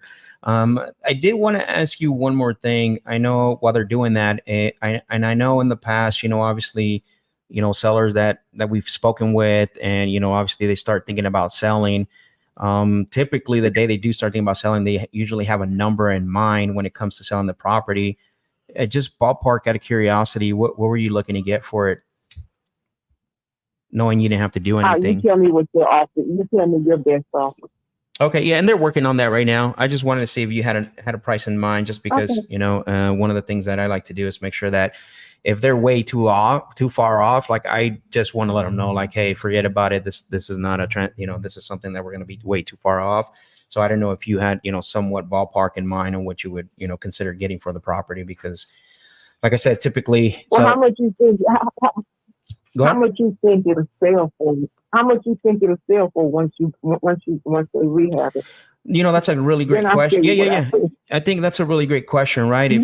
If you were to do all the work, right? If you were, bring it up to what I call 2024 standards, because that's the year we're in, and you were to basically, do all the repairs that you mentioned, then you have your, obviously you can get it up to somewhere between, I would say, 315 to 325, maybe a little bit more, just to be conservative, because we don't know what the market's going to do. But that's if you invest the 60,000 plus, you gotta pay your closing costs and realtor fees, all that stuff as well. So, but as far as just what we could list it for would be somewhere around there after you make the repairs. But that doesn't mean that's what we're going to get, right? At the end of the day, it's what the market's willing to pay for. Exactly. Yeah, that's what the market. Exactly. Yeah. But obviously we have to get it there, right? I think we have to get it there in order to do that. That's why I was just asking if you had an idea of what you would want to get if you didn't have to do anything and it was a net offer to you, nothing out of pocket, what you would feel comfortable selling it for. I'll wait and see what they come up with. Okay. And I'll either say yes or no. Got it. Okay. Yeah. And they're working on that right now. She said she's almost done. I know what I can tell you is, if they do come, are you looking to get closer to what the market value is, like 300,000? Is that kind of where you want to be, around that ballpark? No. That place needs to be rehab. I understand. Okay. Got it. Okay. I mean, you have to make, you guys are in the business of making a profit. I understand that. You're in the business of making a profit. Yeah, of course. I mean, hey, it's all about the business. That's the way I was on my job. I would tell my staff, I had a staff of over 110. Wow. I used to tell myself, it's not personal. Yep. Yeah, I stood at the executive level. I said, it's not personal, it's business. That's it. And they said, I didn't understand that. Yeah. And that's the only way I could be effective in my position. Got it. No, that's it. And it's so true, right? And I really appreciate it. I really appreciate that you understand that it's a fresh air, a breath of fresh air, to really hear somebody say that, because at the end of the day, it's true. I mean, and I'm very transparent in everything that I do, but I love that. So, I mean, business. Exactly. So let me go ahead and Ms. Hattie there. I got Alice. She's actually calling me. Let me go ahead and speak with her really quick. Okay. Let me place you on hold. Give me 1 second. Okay. Mm-hmm. She's a tough cookie. Woo-wee. So we know she doesn't want to be as close as I was gonna anchor at 150, but let me guess. What happens if they do come back lower than the 150? What would happen? But I guess I should anchor that range to see where she's at. She already acknowledges there's 60 in work, so Yeah. we're already ahead of most sellers' Yeah, situations. we are. So, and there's got to be some holding cost, and We're I feel like already established. she's that, right? and she's very logical. So I feel like Deal or no she's usually deal. emotional, but I feel like she's logical on this one. Yeah, deal or no deal. Pete says this is good. We're about to find out, Pete. We're about to find out. So, all right, here we go. So I'm gonna anchor her low. So 168 is our MAO. Yes. I want to say, let me write down this number or write this number down. I'm going to tell her they came back higher. So they want to be at 152, $553. Okay. 153, Yep. 553. Hello, Miss Hattie, you there? I am. All right. Sorry about that. So basically my underwriting team just put an offer, a 10-10 offer together for you. They did come back a lot higher than I thought they were. I thought they were going to be really low on this offer, but obviously looking at what, the estimated repair costs, holding costs. So this is what it basically entails everything that we have to do to get the property up to 2024 standards. And that offer that they came back with to where it's net to you, you don't have to pay anything out of pocket. You don't got to lift a finger, to do anything to the property as well, was $152,553. Based on so what they estimate for repairs? I'm sorry, ask that one more time. So what's their estimate for repairs they put on there? Sure. They're estimated about, I think, anywhere between 45 to 55,000, excuse me. Okay. I don't think so. I'm going to defer on that offer. I appreciate the opportunity that you called me. Yeah, of course. So I'm going to defer. I'm going to defer. Can I ask you just one more question? So it sounds to me like that's too low. How close could you be to that? I'm sorry. Okay. So how close could you be to that? Where would you feel comfortable? That's too low because so you're saying net to me, I still got to pay $52,000 for a mortgage out of that, and the $10,000 for the. So we're talking about approximately $52,000 coming out of 152. That only leaves you with a base of maybe 90. Got it. And what were you hoping to walk away with after the sale? After you pay the mortgage, after you pay the lien on the property, what was your number that you were hoping to walk away with? 105 to 110 is what it is. Okay, 105 to 110. Got it. Does it need new windows? So, my underwriting team just asked me right now. Does it need new windows that you're aware of? It doesn't need new windows in the front, or the bathroom downstairs, or one of the bedrooms upstairs on the left, on the dorm. Got it. Okay, so you're wanting to, from what the offer that I have now. So it sounds like the $15,000 more is where you would want to be at to be able to net the 110, correct? That's right. Or 25, excuse me, because right now you're netting 90. So with the offer we have on the table, so basically 25 more. I said 105 to 110. Oh, got it. 105 to 110. Okay, got it. Okay. So let me. Can I place you on hold and let them know that and see what they, what they think of that, and then that way, we can know if basically. And so they're saying. Go ahead. So they're estimating the rehab to be about between 45 and 50,000. Oh, plus the roof. Sorry, that's the one thing that they didn't have on there. They haven't checked on that. They got to get the quote for that. So that's just on everything else.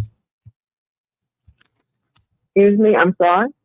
So the 45 to 55,000 is everything else, but they're leaving a little bit of a buffer. So they're thinking it might shoot up all the way to 60. Just depends on what the roof cost is going to come in at, right, to replace the roof. Yeah, so I told you it needs a roof and an HVAC. Yeah. Yeah, and that's the thing, right? Like, and you're gonna have to. Go ahead. I'm sorry. You're gonna have to direct that kitchen, and a kitchen's gonna run you 12 to 15, depending on how you do it. Yep, exactly. Yep. So that's why they I got it. Okay. Well, give me 1 second. That's my homework. Of course. Give me 1 second. Okay, Miss Hattie, let me go talk to Alice and let her know where you're at, and then I'll come back and let you know if that's something that's doable. Okay, bear with me. All right. Is that your number? Huh? She's at your number. She is. We were at 168 MAO and you had anchored her at 152 and she wants 15 more. So guess how much that equals? 167, 500 right there. 167. Yeah, that puts us right if you add 15. And then our MAO with 340 ARV was 168. Okay. So we took ARV times 70%, which is a 30% investor discount. It left us 238. We subtracted out 60 in repairs. It put us at 178 minus 10,000 assignment fee is 168 MAO. He anchored the seller low at 152 and she's countered essentially at MAO. So let's see where it goes. So that's, but again, and I love the area. It is Durham. It's Durham, North Carolina. It's a good, strong area. It is. So I think we might be able to get a little bit more for it. Right. I think, yeah. Run your numbers conservative, and on the back end, maybe when you market it to the end buyers, put that extra 10 on there. All right, cool. Here we go. Hello, Miss Hattie. Yes. Okay, got it. All right. So I talked to Alice. Obviously, just she mentioned the roof because we don't have a quote for that yet. But one of the things that they did want to, they obviously understand the situation, and you don't want to do anything to the property. And I know that you want to pay off the mortgage and also the lien that you have on there, and you want to be, closer to netting that number. What they had mentioned to me, in regards to getting close to that number, they would feel comfortable doing something like that if you would be open to putting everything in writing with the offer. So they're willing to go up to your number if you feel comfortable putting everything in writing today. And so what's that number they came up with? Give me 1 second here. I put it down. So it was 167, 553, excuse me. And that'll net you 105,000 to walk away with. Okay, so you guys need to come out and examine the property, right? Yeah. So what we do is we typically will, once we put this, once we get this going and we get the process started, we have a few partners that will go out to the property, but one of the things that we want to do is to make sure that, we obviously want to show commitment to you, and just like you would show commitment to us, we don't want to get the process started by putting things in writing, and then we get the partners to come out and walk the property and, take pictures and all that for us. But they feel comfortable coming up to the 167, 553. And like I said, as long as you're ready to put stuff in writing today. Well, I'm not ready to put anything in writing today. I have to talk to my sister. Even though she doesn't have any, okay. Questions do you think she yeah. Got it. Okay. The two of us now that are living, and so got it. She owns her property. She lives in Durham and owns her property as well. She owns properties in Durham too.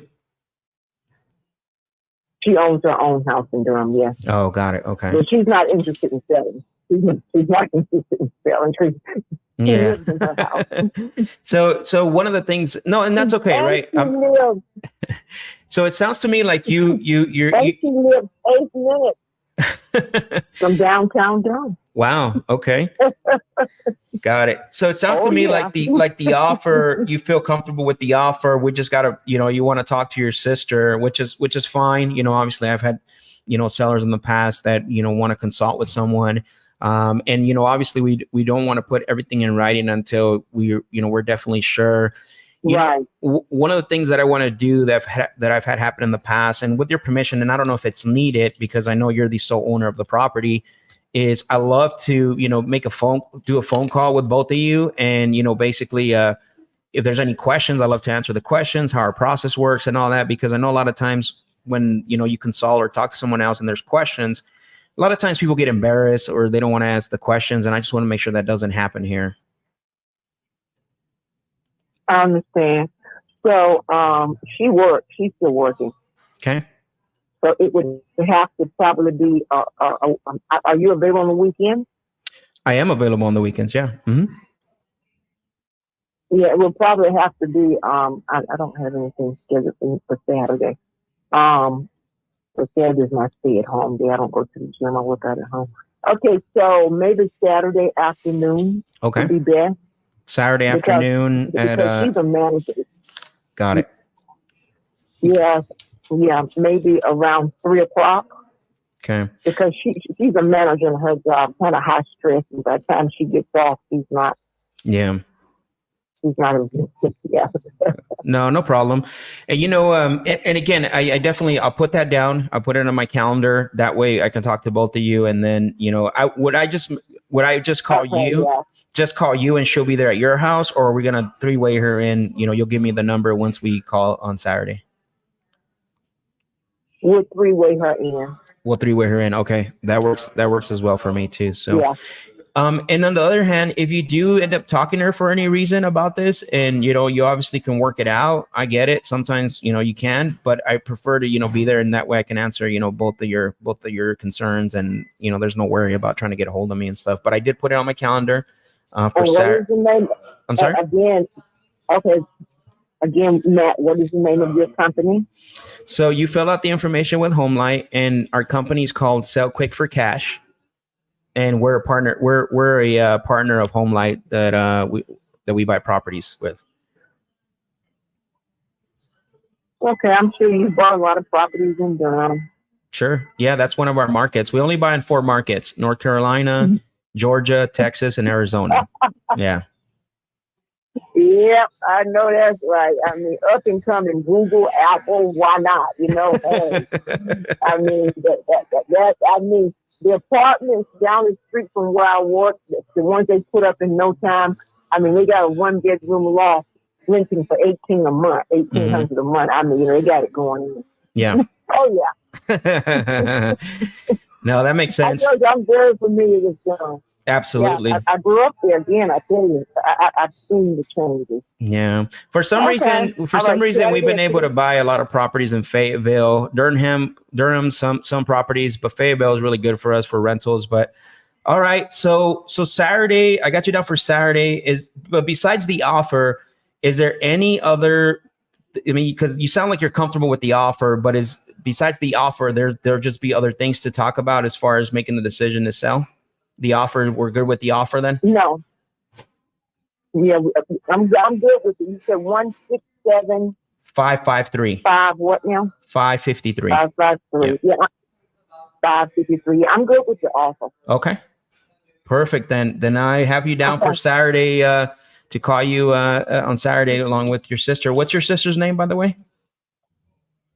Ann, A-N-N. Ann. Okay. Well, I'm looking forward to speaking with you, Miss Hattie, and also with Miss Ann. Okay. Okay. All right. We'll speak then. Thank you. Thank you. Have a great rest of your week. Bye-bye now. And you too.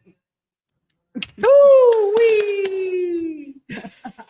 I wanted to push, but I'm like, no, I better back up. She might have flogged you. Yeah, she would have. She was pretty. She was very meticulous, she's pretty savvy, but overall, good stuff. Let's go.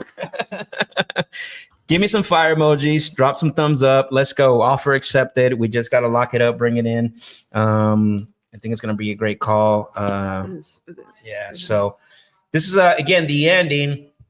We got the outcome we wanted. Honestly, what I wanted the contract, yes, but we want to make sure that, remember, we want them to buy your solution. We don't want them to surrender to your solution. So, again, I think this is going to be, it's a great deal for, 340, 350 ARV. We're buying it at 167 in North Carolina. Like, get out of here. Not super rural, in a good market. Yeah, in a good market. And it's a nice house in a cul-de-sac, and it's got trees and all that stuff. So now we just got to see what the sister says. There's one thing that I left out that I want you guys to know is when you do have this type of situation, I like to ask this question, which is, hey, let's pretend that you do talk to your sister before Saturday. If she asks you, how much do you trust Max? What would you say to her? That's such a brave question. No, but it's true, because you know what I mean? Because sometimes that can happen, right? It could happen before the phone call, and they don't have to give you an answer like, oh, I trust Max and I love Max. Well, I would say, hey, I had a great conversation. That's what you want to hear, right? Listen, I'm not here to say that, you now know me personally or this and that. We're just here to say, I'm just here to ask, you know what I mean? That you had a good conversation and your what do you call it? That, we built some trust there. So buy your solution, not surrender to your solution. Exactly, Brooke. I love it. That's what I'm saying. You want them to buy your solution. So, man. So, Max, go ahead. Can you take just a couple minutes and tell me why you didn't come right out the gate and say, how much do you want? Okay, we can do that. Like, because you could have, but I know that you on purpose. Mm-hmm. So why did you do that? Tell the audience. Well, a couple of reasons. I mean, that's like a whole lesson in itself. But I think the biggest reason is, at the end of the day, you want them to feel like they're creating the solution with you, right? It's a game. Listen, I've been saying this all last week, that sellers love to play the game. And the more you're able to play the game, and the more you're able to understand, that sellers love to play this game, and you don't give in too fast, because then it's going to be very, very quick. They're going to feel like, oh man, did I leave money on the table? Oh man, I probably could have just waited and shopped it up for more, right? So you got to remember those things, is that's one phase of it. The other thing too is, I really want to see where she's at. Where's her real number at? What is her thought? Just example, right? She told us that she needed to pay. She wanted to walk away with 105. Yep. So that's a really good master call to go back to, because especially in that questioning, right? Well, how much do you want to walk away with after you pay the mortgage? After this, she's like, I want to walk away with 105, 210,000. So we basically gave her what she wanted without really giving her what she wanted, right? Yeah. So she came up with the solution. She did. I loved it. It was a great call. Yeah. She came up with the solution, and look at this thing. That's funny. The thumbs up. So that's a way to work with the prospect, to work with you, to be able to, make them feel like they're coming up with the solution, instead of you, hey, here's my offer, here, take it or leave it, right? Like most people would do that, but I'm assuming you're asking that for a reason. Alice? Me? Yes, but because naturally, when she started saying, I just want my number, sure, like naturally, I would not say, but what is your, so okay, so what is your number? Exactly. But you purposely held back and kept creating rapport, keeping them on the phone, because as soon as you give her a number, you've given her the candy, she's done. Exactly. Unless you have built enough rapport to, hey, hold on, let me see. I did miss something in that dialogue. So basically it was, so I went high, right? So I did 300, excuse me. So I went high, and so I was like, let me guess, you're going to want to be close to 300,000, right? What I didn't do was, let me guess, if they come back and they're under 150, it's going to be a deal breaker for you.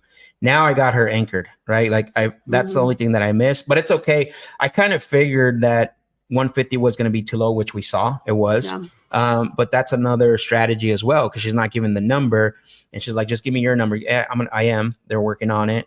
This and that. And you guys, when you're doing that, you got to come back on the line and say with excitement, hey, great news. The offer came back a lot higher than what I expected. I thought they were going to be really low, like really low. But guess what? They didn't. They came back and they're at, and here's the offer. And doing this, and the other thing too is, why do we do, Alice, can you talk about why we do odd number? Mm-hmm. Yeah, I like to present an odd number to sellers, because it makes them feel that you've actually calculated out all your expenses and taken the time to come to your absolute top dollar. So exactly. So that's it. I mean, yeah, a great call. I think there was a lot of takeaways there. Yeah. I mean, almost a one call close, except for the Black Swan, which, again, I wanted to get really aggressive with her, but I think we built really great rapport, right? And enough to create trust for her to trust to do business with us, because I could have easily said, hey, I'm really confused. Earlier you said there's no one that's going to have an input on the sale. What changed? Why now? Because you can do that. That's the reason why we we laced that question in the beginning is, hey, is there anyone else that's going to have an input on the sale of the property? Is there anyone else that's, that you need to confide with or consult with? And she said no, but I could have called her out on it. But I'm like, you know what? Let me back up just a little bit. So you really have to know when to go for the aggressive, when to go for the juggler, and then when to just let go of the rope a little bit. I did tie her down though, right? Like, when is the number, the offer good? We're just going to talk about potentially the process, right? That's in a nutshell. That's kind of what I set her up for. So as long as she's happy with the offer, with the number, I think that's great. So I love it. good stuff. I gotta run to the bathroom. Too much coffee and water and excitement. You want to answer some questions? Or I don't know if there's any questions.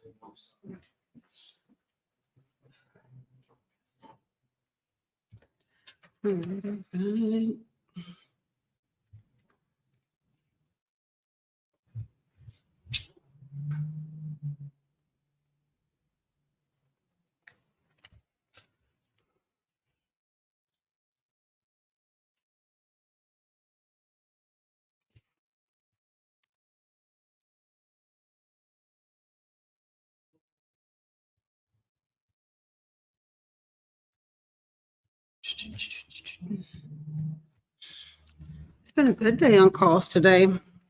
Not a ton of them, but the people that are answering or talking.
All right.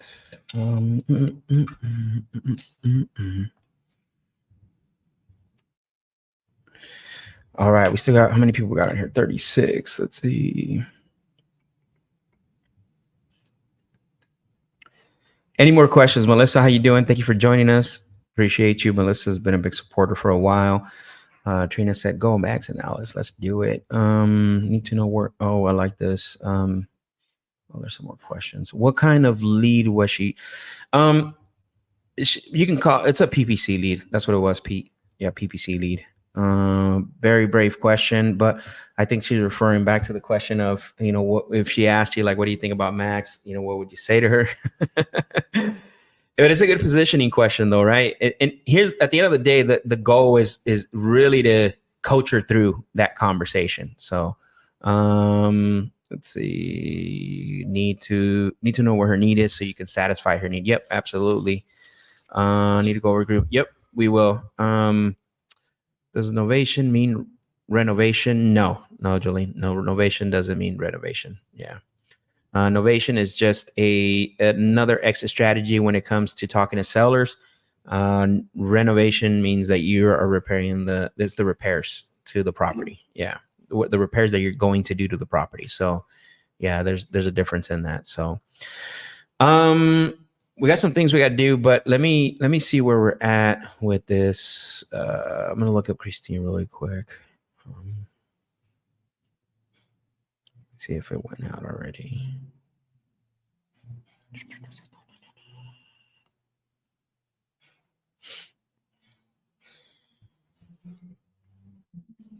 I So Gina tagged me on here. Oh, there we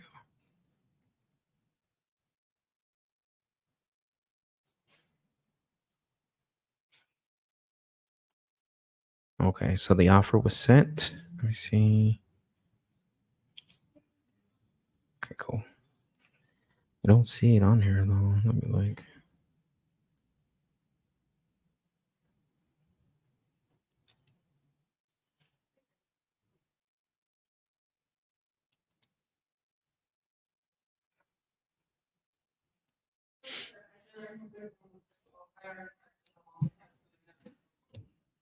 What's going on here?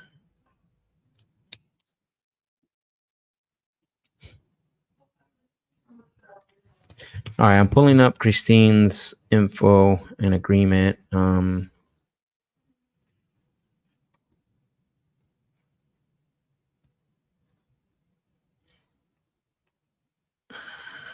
Let's see.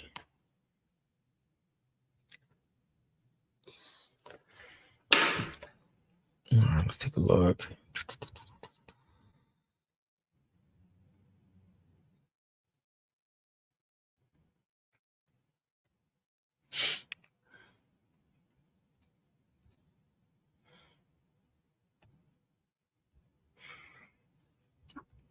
All right, I'm gonna text her right now. It's in her email box. So,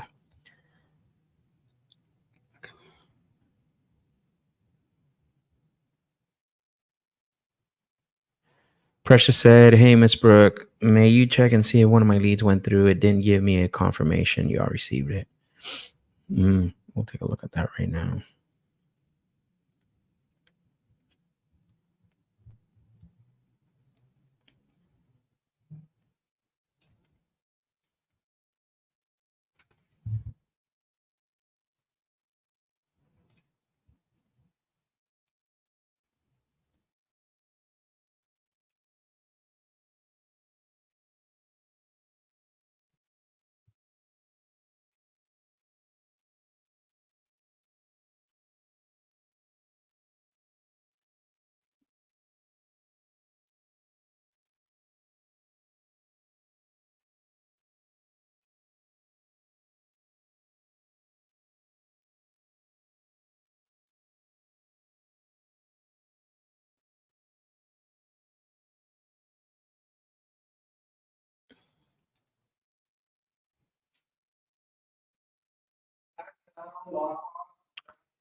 All right, let's see. All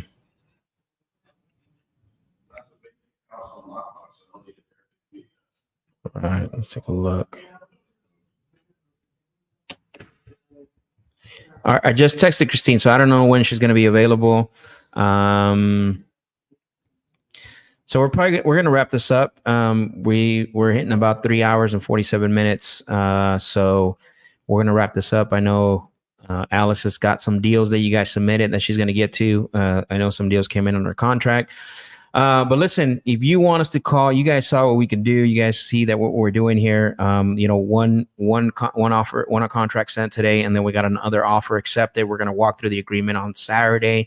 So if you want to send us your leads, send us thedeals.com. Go to sendusthedeals.com. Not only your leads, but make sure that you are also, if you got deals that you want us to move for you, you got deals that you want us to, push out to our buyers, Alice can help out with that. Just make sure you watch the video so you can follow the instructions, of how to submit them, what information we're looking for. The leads we're going to call live here. Those are going to, be the first ones that we call during the session. And potentially one of your leads could be the ones that go under contract, right? That's what we're trying to do here. Make sure that, again, you're watching the videos, you're watching, the how to actually, what to submit, and what needs to be submitted. So that way we have a higher probability of turning that into a deal, right? You don't have to have report build. You don't need to go really far in your analyzation. Just got to have some type of contact with the seller before you submit it to us. So, listen, it's been great, Alice. Thank you for helping. Awesome. I really appreciate it. Honestly, again, for those of you that stayed with us this whole time, for those of you that joined us, what I want to do is make sure that you are sharing this live with someone. Listen, we don't, we're not charging for this. We're not making you jump through hoops and loops of registering through links and having to do all this stuff. And what we want to do is we want you to share this, right? And also tag us on tag me on your stories, right? Like if you follow me on IG, make sure you tag me and say, hey, I was on Max's live calls. I definitely got a lot of value out of it. And so that way, I can see that who's watching and who's not. There's my Instagram handle there. Tag me on there, and that way, hey, I was on. Do you want to put your Instagram handle out there? Oh, it is my name. It's Allison Adams. Oh, there we go. So here, let's see. At Alice Zen. Just Adams, right? Adams, yep. Boom, there it is. So if you guys want to follow Alice, there's her handle. Follow her. If you got anything that you want to send to her or talk to her about, ask her any questions. Likewise, same to me. If you want to, if you don't follow me on IG, follow me on IG, and then go watch the replay. Make sure that you tag us. Make sure that you're giving a shout out. Super excited for tomorrow. So don't miss tomorrow. Tomorrow we have another full day of calls and a full day of follow-ups and everything as we get ready. So Alice, anything you want to leave the people with before we sign off? Send us some leads. Go to work and send us some leads for tomorrow. Yeah, go take action and make sure that you are sending us leads. Go to sendusthedeals.com, sendusthedeals.com, so that way we can call your leads live. So all right, everyone, we appreciate you and thank you for joining us. Great day today. We're looking forward till tomorrow. Later.